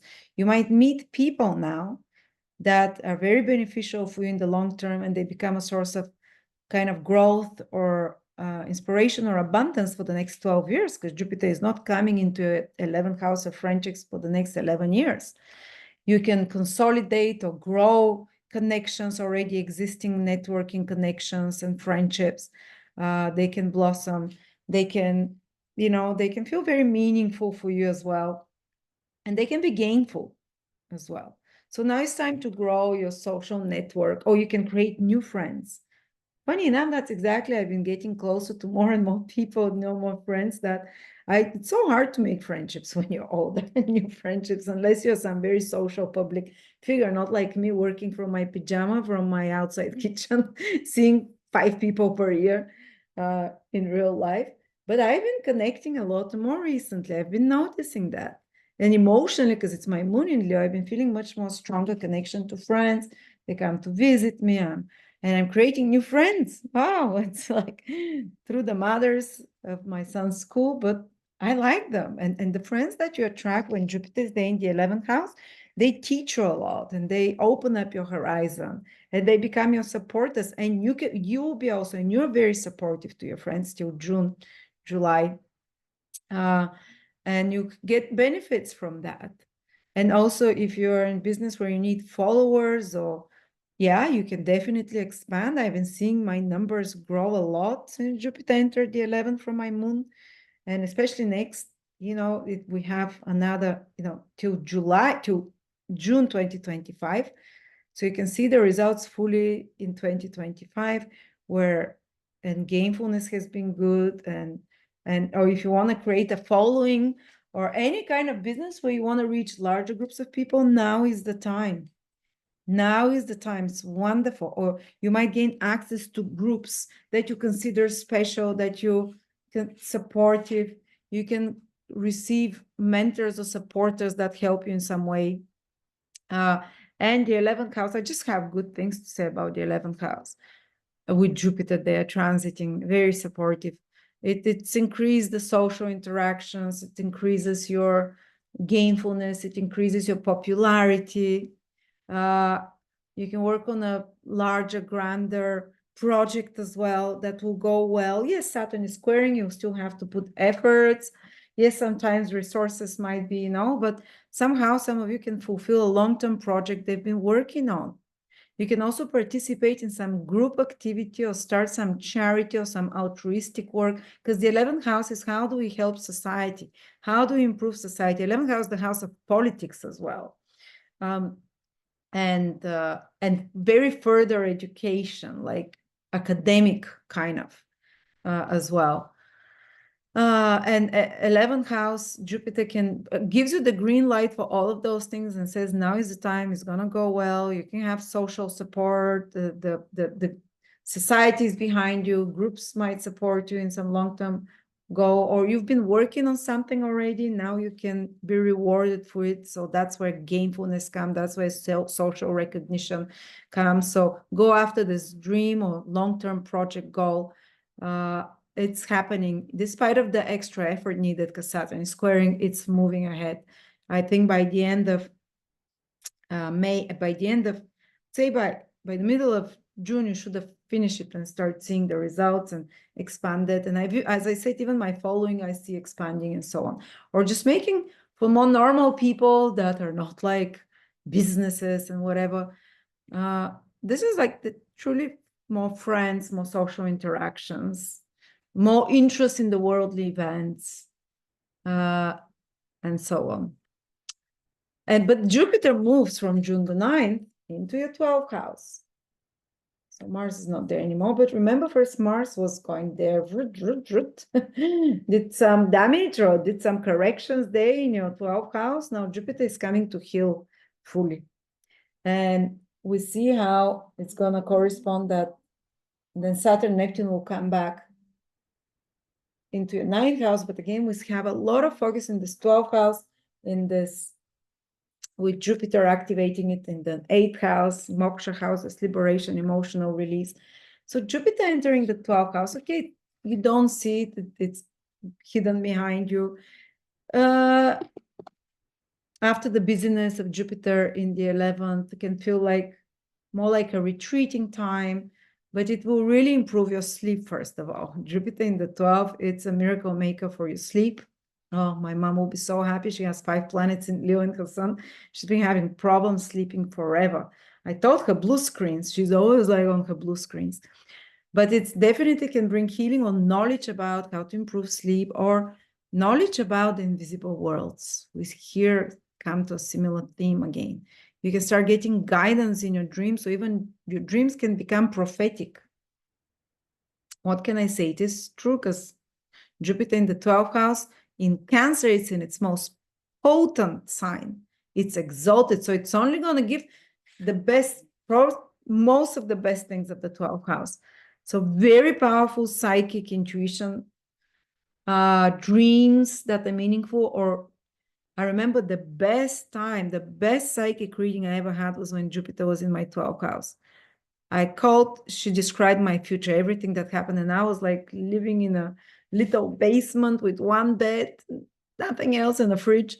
And she says, you're gonna be famous, you're gonna be teacher, they're telling me they see you on TV. There was no YouTube even then when she told me. I was like, what? I thought she made it all up, but it all came to pass. But Jupiter in Cancer, you can get some incredible internal intuitive insights for a year from June onwards, or just inner knowing, or just really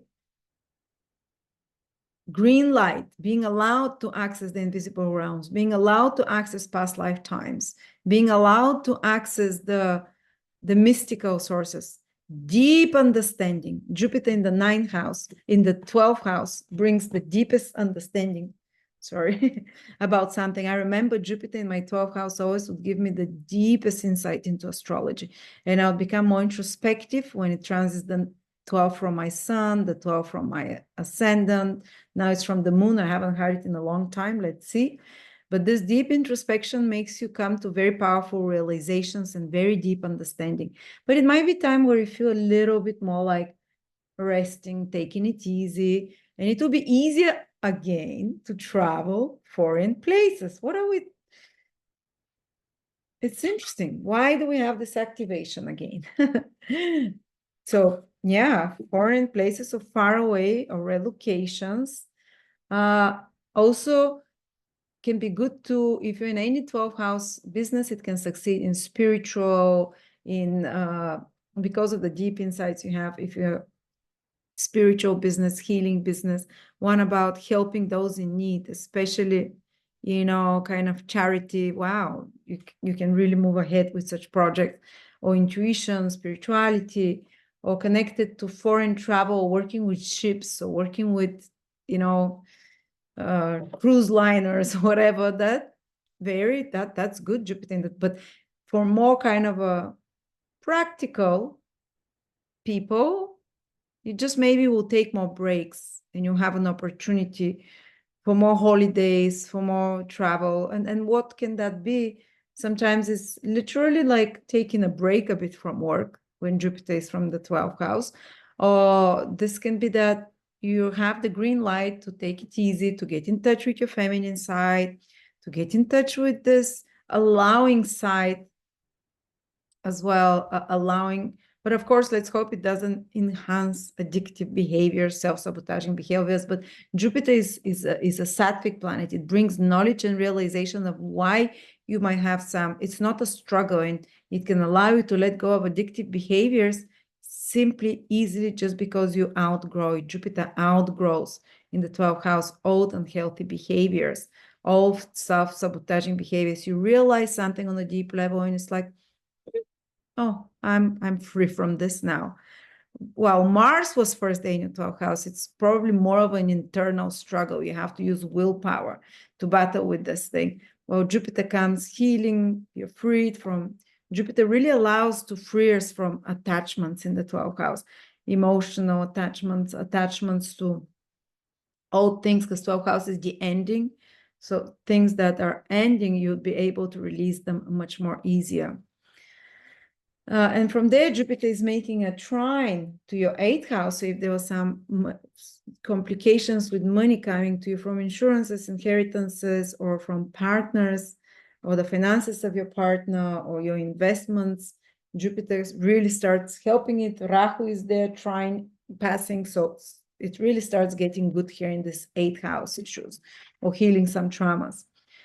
Good green light for travels, green light for spiritual, green light for retreats, going on hotels, or maybe there might be the need for some retreat because of other good, lucky, positive things in your life, you know, because sometimes if you're a young mother or giving birth to a child, but it's when Jupiter is in the 12th house, it doesn't feel like a forced prison retreat. It feels like I'm cherishing every moment of this kind of going within. Whatever is the reason for you to go within a bit more, you discover very rich internal worlds. You discover your inner life and your private lives feel so rich and so fulfilling and healing. Investments in faraway countries, foreign places are also good. And this will be far away. We mean place that you didn't grow up in, you know, so where you were born, where you grew up in, So far away means somewhere far away from where you grew up in. Might be good for investments in such places, or things will go for you easier there or better there. Or if you're trying to relocate to foreign country, Jupiter in the 12th house. My husband had never traveled abroad until Jupiter entered his 12th house from ascendant. And then within 2 months, he traveled over 10, 15 countries with me. So truly gives green light for that for a year ahead. Despite of Saturn being in the 9th, Jupiter is, in the 12th, gives the green light. Psychic realizations, healing, past life regressions, any such kind of activities, they can be good. And retreat, resting more, and so on. This is about Jupiter, which enters Cancer. And because Jupiter is strongest in Cancer, there'll be a lot of blessings from this. Usually 12th house is a more difficult house. They can be a bit more spending as well, but they can be spending on children. Jupiter rules the 5th house, which is, there's good things to spend on. This can be spending on love. They can be spending on romantic things. They can be spending on hobbies and things you enjoy, holidays, parties, or creative ideas. Jupiter can also rule your 8th house. Yeah, but it's trining it as well. Okay, and then July, the other big event is July, we have Uranus moving from your 10th house. We're in the first, by the way, let's get back at the beginning of the year. Uranus is affecting the first 7 degrees, the last 7 degrees of Leo. So from 23 to 30 degrees of Leo, the first 6 months of the year, from January to June to the July the 7th, Uranus is squaring the last 7 degrees of Leo, 23 to 27. So they have a little bit more, and that's me, 24. They have a little bit, so the later degrees in Leo are, the bit later into the year Uranus squares you. The earlier degrees in Leo you are, so if you're 23, 24, it's the earlier part of those 5-6 months. If you're the last 3 degrees, the second part of those 6 months. So Uranus squaring this, those last degrees is telling you that, there can be more ups and downs, surprises, sudden changes with your career here in the 10th house, if it's your moon in Leo, with place of living, family circumstances, female health, hormones, female reproductive, or female health, or whatever, changes, disruptions. Funny enough, the moment Uranus started squaring my moon in Leo this year, from the spring, and my period started going crazy. It's always been like normal, and I was like, comes whenever it wants. Like, is it that time? I hope that when Uranus moves away, it's not that time. But yeah, so sometimes it can be such kind, and you need a bit more grounding and feel things can feel emotionally unsettled. If it's your moon changes with families, sudden surprises, and so on, and even relationships. If it's the ascendant, it can be also relationships, those last 7 degrees, suddenly cutting off people from your life, but new people entering as well, certain disruptions and so on and off energy somehow. I've seen other Leo friend when Uranus was squaring the ascendant, they were the early Leo degrees. She had to live a year away from her husband. He kept traveling for work. So it's not separation, but sometimes it's this kind of trying to be more independent in relationships. Or sometimes you might want to be more independent in a relationship, but it can feel a bit disruptive to the flow of the relationship when Uranus squares the ascendant. With the sun, there can be some changes into you, like your career, your goals in life, the important men in your life, and also your self-identity might be changing, and what kingdom you want to build, what is your dream for yourself, because the sun is all those things, and be suddenly shifting as well. But yeah, Uranus has been in your 10th house now for all Leos for over 7-8 years, since 2017, 18 it started. So if you've been in a Uranian careers, which are connected with new technologies, social media, systems, engineering, science, astrology, esoteric, metaphysical things, Uranus rules esoterica, anything alternative, cutting edge, or technological, maybe you had great success.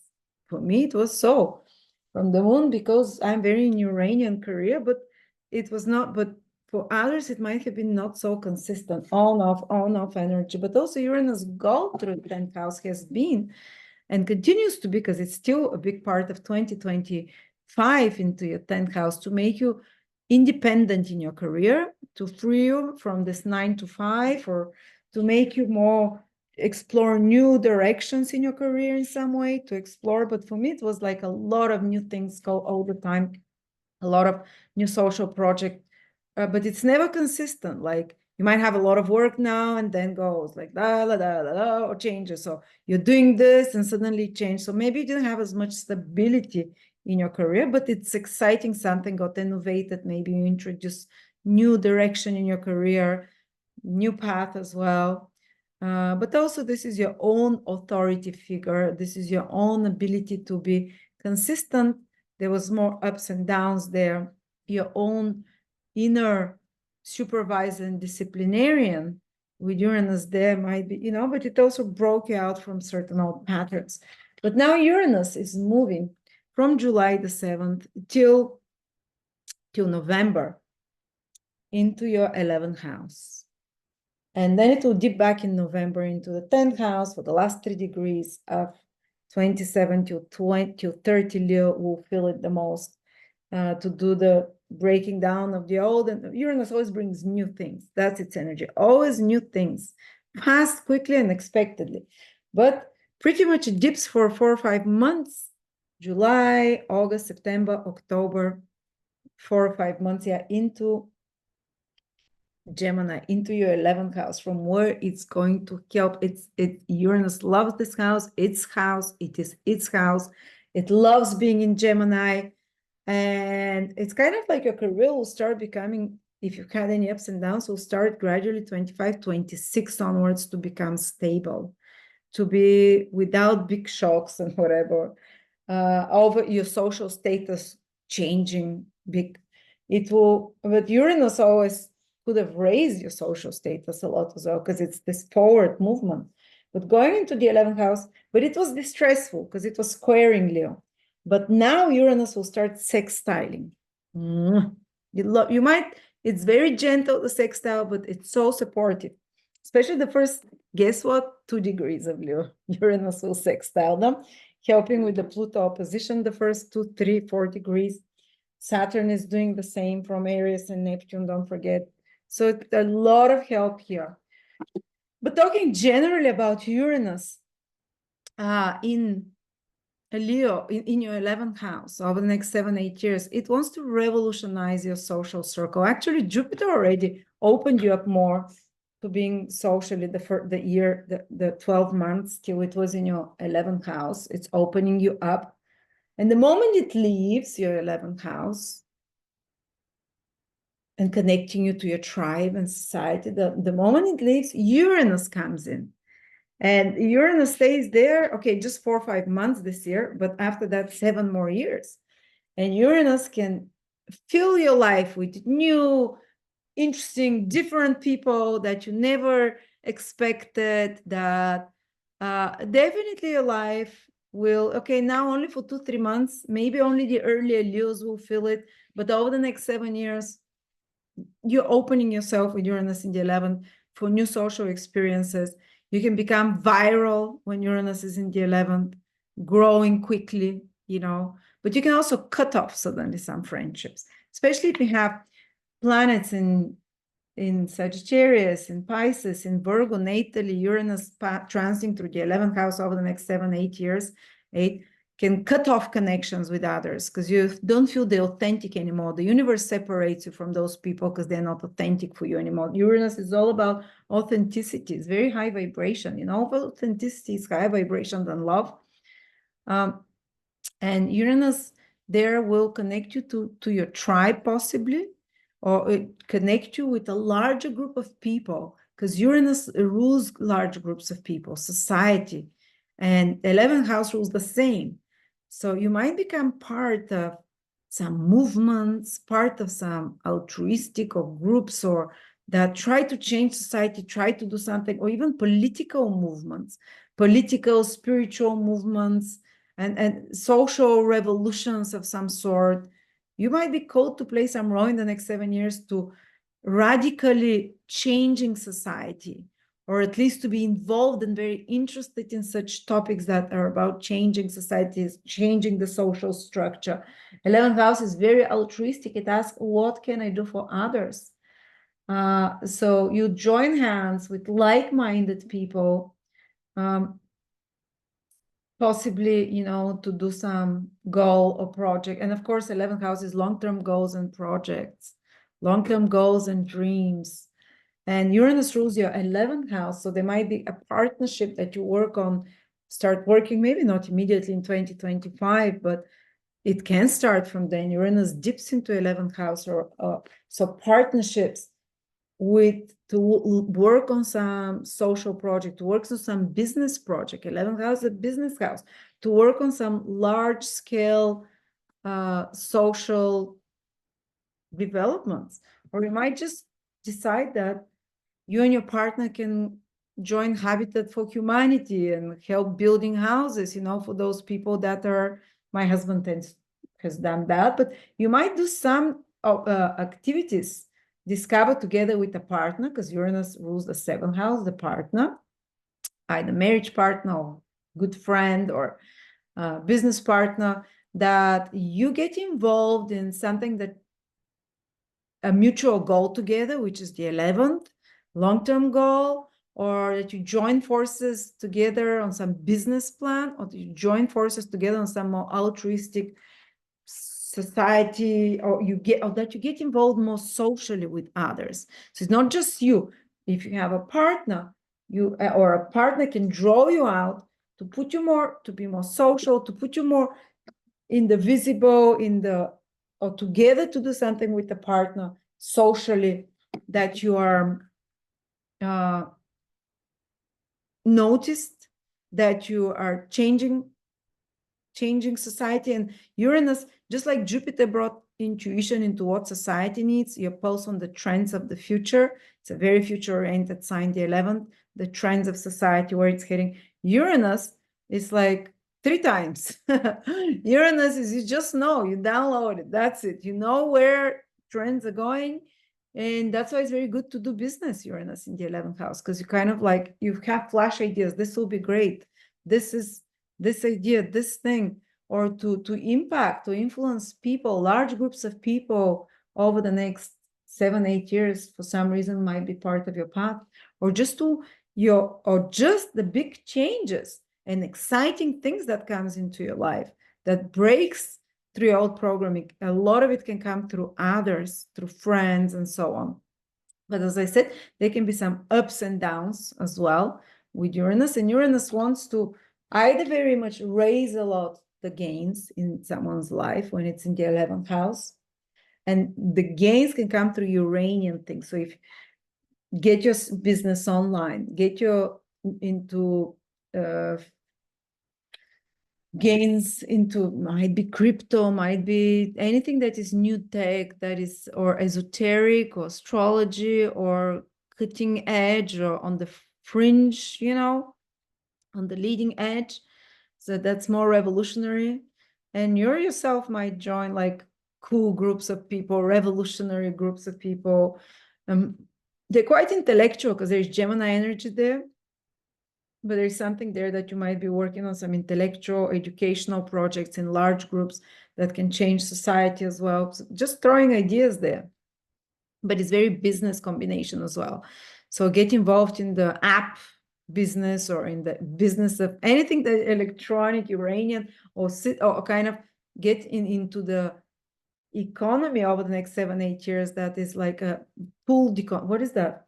Where just like where you can participate by, where large groups of people participate. That can be like Uber drives, or such kind of, your gains can come by such Uranian thing that are where many people can access the marketplace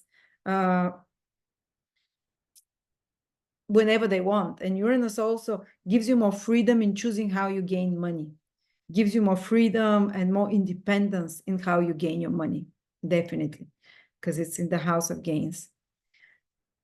And society, you'll be very interested in society. You might even join some alternative or like-minded people, and you are forced with them as well. But your social circle will really change, which reflects these more Uranian themes in your life. Uranian themes is that you want to join people that you're very similar, like-minded, people that you can transform society with, that you have similar intellectual ideals, and so on. So that's the interesting areas around Uranus. But of course, it can mean shifting your social environment, who is around you in your life, a lot as well. And yeah, and if you have planets in Sagittarius, Virgo, or Pisces, it can be disruptive when Uranus opposes or squares them over the next 7-8 years to some financial matters, if in Virgo, with children or romantic relationships, if in Sagittarius, or 8th house matters, if in Pisces. All right, in July we also have Saturn conjunct Neptune. We talked a lot about it. It's within less than 10 minutes. I'm not going to repeat it, but maybe some of those 9th house ideals can start crystallizing, and it's out at the same time. It's square. It's Saturn is conjunct Neptune. Uranus is sextile, and Uranus is trine Pluto, and Pluto is, and Saturn is sextiling Pluto and Neptune. So this whole summer, this beautiful Uranus, Saturn, Neptune, Pluto is acting out, connected in your 11th house. So maybe you find a crowd or a business that you can grow, that you have a new inspirational ideal, or you kind of through partnership, you see the 2 relationship houses are activated, and business houses, and 1 inspirational divine house of ideas. So things are really well aligned if you want to do anything in regards to business, to friendships, collaborations, in regards to this 9th house, traveling, higher knowledge, relocation, law, so because it's the culmination, is this 9th house for you through the summer, some vision, some ideal, some that can bring gainfulness, that can bring support from others for you. You might have some ideal and vision that gets supported by others, that you're able to mobilize and excite others, because 9th house is the promoter house as well. You get the vision, ideal, and you get others excited and mobilize resources and so on. So that can be good. Or some important developments, breakthrough with documents for foreign residents, with foreign studies, with high knowledge, connection to source. And of course, we have Mercury retrograde in July, from the 18th of July It's happening in your sign. This one is very important. So Leos, even if you don't feel the subtle energies of Uranus, Pluto, Neptune that I speak a lot about, actually you feel the more down to earth Neptune energy. Because Neptune goes retrograde in your sign. This is the most important Neptune retrograde for you this year. In July, 18th of July till which August? Till 11th of August, especially from 4 till 15 degrees. So the first 15 degrees of Leo feel them the most, 4 till 15. That's where Mercury turns retrograde. At 15 comes to 4. So I would say from 0 till 17, 18, you feel it, especially where it's turning those degrees around 4, around 15, give it 3 degrees or so 18 till 12 and 1 till 7 degrees. They feel it very strongly, but the first 17 degrees, definitely. Mercury goes retrograde there. What is it? You might be rethinking or seeing old friends as well. Well, Uranus is entering your 11th house where it shakes up things socially for you, but also your Mercury rules the 11th, old friends, old connections, acquaintances, business connections that you reconnect some. You might be working on some financial, because Mercury rules both 2nd and 11th houses for Leo that are connected to money and financial matters, that you're redoing something there that requires you more focus, more of your mental focus, more mental efforts, your intellectual things that can, by the end of August, when Mercury has turned direct, you might have more financial positive, results there. You might be working on some mercurial project like writing, speaking, communication, business negotiations that gets a bit delayed, or you have to look at it from a different perspective, and you have to restructure, reorganize something around your studies, your knowledge, your communications, your phones, your passwords, to rejuggle, to reshuffle, to make your more secure your websites or whatever. Because sometimes, yes, Mercury is going in, it's in Leo. It's making good aspects, actually. It's not so bad. I don't think it's making too many hearts, just Pluto opposition. So yeah, you just have to be careful not to damage communication devices, information devices, passwords, access to places, and you have to be a bit more cautious while traveling, not necessarily, be careful more traveling if it's around the first time Mercury is turning retrograde, which is around July, the middle of July, the 1st till the 20th of July, because Mercury is making opposition to Pluto during that time too. Middle of July till 22nd, 3rd. That's more tense for traveling, for communications as well. Try to avoid important communications, but there might be some important clarifying conversations that Mercury retrograde requires from you. For example, things that have been buried under the table can come to the surface and to be said and revised if you're willing, or the other part is willing to change the terms of conditions and the terms of the game you're playing, whatever. And if you're willing to renegotiate the rules, yeah, you end up with much better contract, much better relationship.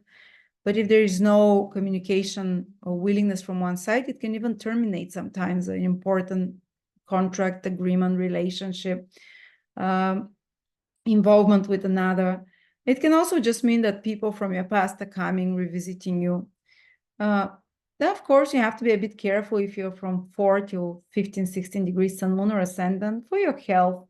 Not anything scary. It's just if anything comes up. I had this issue because Mercury was retrograde over my moon this summer. And also, whatever plans you have, you have to be prepared to have different plans because you have to rework them as you go. But also, that was the time I picked up a few old projects that I haven't completed, started doing them, gave them a reshape, a revamp, and that was extremely financially successful. reintroduce some old projects. So yeah, you can use it very positively as well. Yeah, but some surprises in your schedule for sure there, but also a retrograde Mercury gives you a different perspective, alternative about something you haven't probably, and you have to dig more, you have to research or study more. Definitely Mercury retrograde can put you down a rabbit hole to in your sign to dig and discover to the bottom. And if you thought about something in a certain way, you might start doubting it and doing a research to see what it might be, that it might be something else.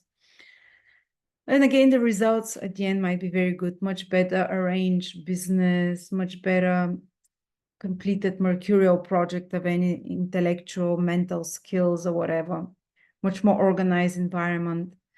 But if you travel somewhere, it's good that you travel somewhere you've been to before. Mercury retrograde to return to a place you've been to before. And in August the 11th, Mercury turns direct. So any complications in business and communications, or self-doubts in your thoughts processes, or kind of disarray in your daily life, start sorted out, starts moving ahead, or you start seeing the results of the hard efforts that you've put into, and things start coming into normal order as well. And in September, we have Saturn going back to your 8th house. So to finish up from the 1st of September, to finish up whatever work hasn't been finished in this 8th house for the last time. Remember what I spoke about Saturn in the 8th house in Pisces? You can come back and listen to it, because this is now things will come back to you again to revisit, to see, to, you know, maybe tie up some financial ends, taxes, insurances, whatever. And Saturn stays till the end of the year, so you might be putting hard work on that towards till the end of the year, September, October, November, December. 8th house, or 8th house matters. And again, it can make the emotional a bit heavier because it's an emotional house, but you already have Jupiter in your 12th house, keeping the emotions better. And of course, September, we have 2 eclipses as well. That's a more intense month. Saturn retrograde in the 8th house and 2 eclipses. Lunar eclipse on the 7th at 15 Pisces. We see again the same theme of this 8th house gets activated. But it's trine Jupiter, thankfully, this eclipse. Lunar eclipse with the North Node, so you gain something actually. Jupiter is trine, Saturn is a bit far away, so you can gain something. Your partner might, for example, financially, over the next 2-3 months of this eclipse, get a financial reward, and it affects your finances coming from clients, or some breakthrough psychological in healing. 8th house, with breakthrough in intimacy, breakthrough in, if you've been trying to conceive, because this eclipse is fated events. Maybe even some kind of a money coming to you from another source, or not just money, support in some way. Or if you've been working together with someone in a business partnership, they can be the results of that, the financial or material results of that you see, or just a psychological breakthrough, or some opportunity appears to partner, or some big shift in the family of your partner, which is the 8th house as well. And then the other eclipse, but of course it's 8th house eclipse, some crisis can activate it, some change. 8th house, after all, crisis, change, death, rebirth. And the other eclipse is the solar eclipse on the 21st of September. It's in the end of your 2nd house. It's with the South Node, but it's a new moon eclipse. So some kind of a new financial beginning for you over the next 6 months. So again, it's not just specifically on the 21st of September, that new financial beginning, that's it. The eclipses show us long-term ahead, at least the next 3-4 months. Realignment, there you see there's some financial realignment with the 8th, with the 2nd, letting go of one thing, something else coming in as a new beginning. So what's mine, what's yours, a lot of focus about mine, yours there. I don't know how it plays out for you, but just remember mine versus yours, or how much I give, how much I receive, or self-sufficiency versus being helped as well, or something to do with the valuables in your life, or with your self-worth and the self-worth of a partner. Things are changing there, what you consider valuable as well. Your possessions, some big new beginnings, like different possessions, different tastes. Second house is your tastes as well. What you consider tasty, what you consider valuable, what you consider attractive. There might be some shift towards more spiritual, less materially. You see, eclipses with the south node means that you're more easily, south node is the most spiritual influence, and the second house the most material influence. So it's kind of like it's resetting your values to be more spiritual, what you consider to be more detached from the material, to be more detached. And you might be easier to be detached from foods, as I said, or things that gave you comfort, that were very tangible material. And it's easier for you to turn more towards more spiritual values, or more refined, still material. Think a second house is material, but to a higher vibration, more refined. And that can include letting go of something, definitely, that has more coarser energy and vibration as well. All right. And then in October, we have Neptune going back to Pisces. Again, you see the focus starts coming again in September, in October, in this 8th house. It doesn't leave you the whole year, pretty much, for a little bit, but this 8th house continues to be a theme. Revise the topics of this 8th house. We talked about it because it's very potent again there, this final cleansing of the astral, the trauma houses, this final cleanup and release and so on, and the blockages of intimacy and so on. And then in November, we have Uranus moving to Taurus again in your 10th house, but only the last 3 degrees of Leo will feel it from 27 till, so maybe in November, December, January, February, something like that, of the next year. The last 3 degrees of Leo feel Uranus in the 10th house, while all other Leos can have a last chance for a few months to give themselves uplift in their career, a makeover, or kind of to free themselves in careers or professional direction that is not authentic, or to upgrade professionally to more Uranian, more futuristic, more innovative change of the structure of the business or of your work, to give you more freedom, to give you more, to be in touch with the social trends as well, and so on. And November, of course, we also have last Mercury retrograde. This one you can feel more. It starts from your 5th house on the 9th of November.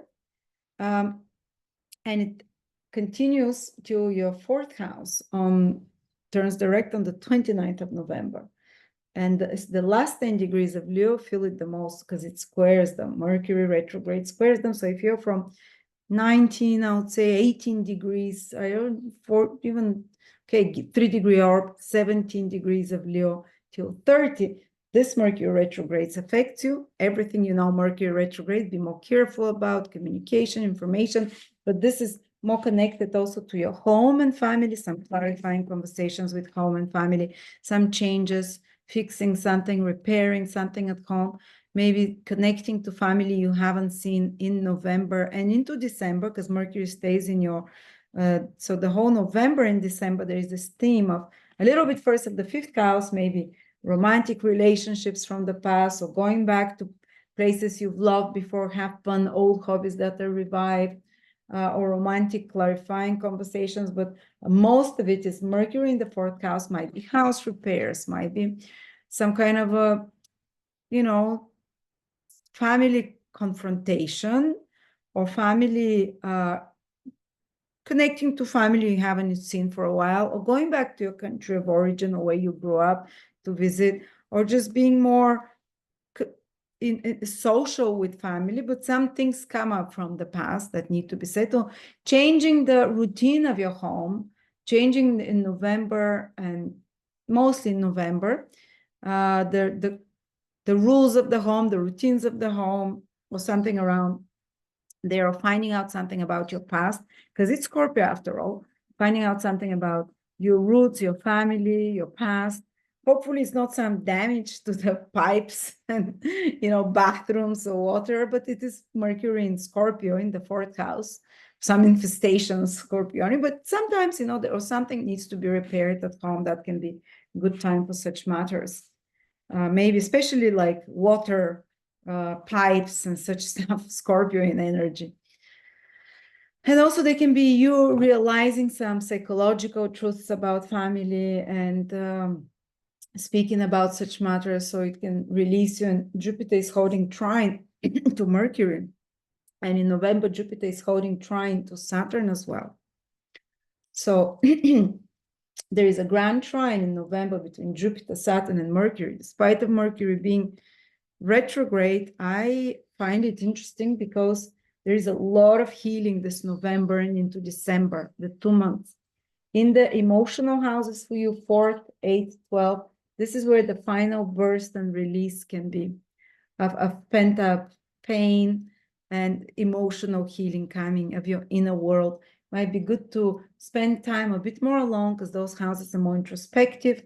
Maybe go to a hotel, go to a retreat if you can, or just more alone time, because you're going to have some incredible, first of all, this is water is healing, the houses are healing, some incredible healing and connecting to spirit and connecting to your soul and so on.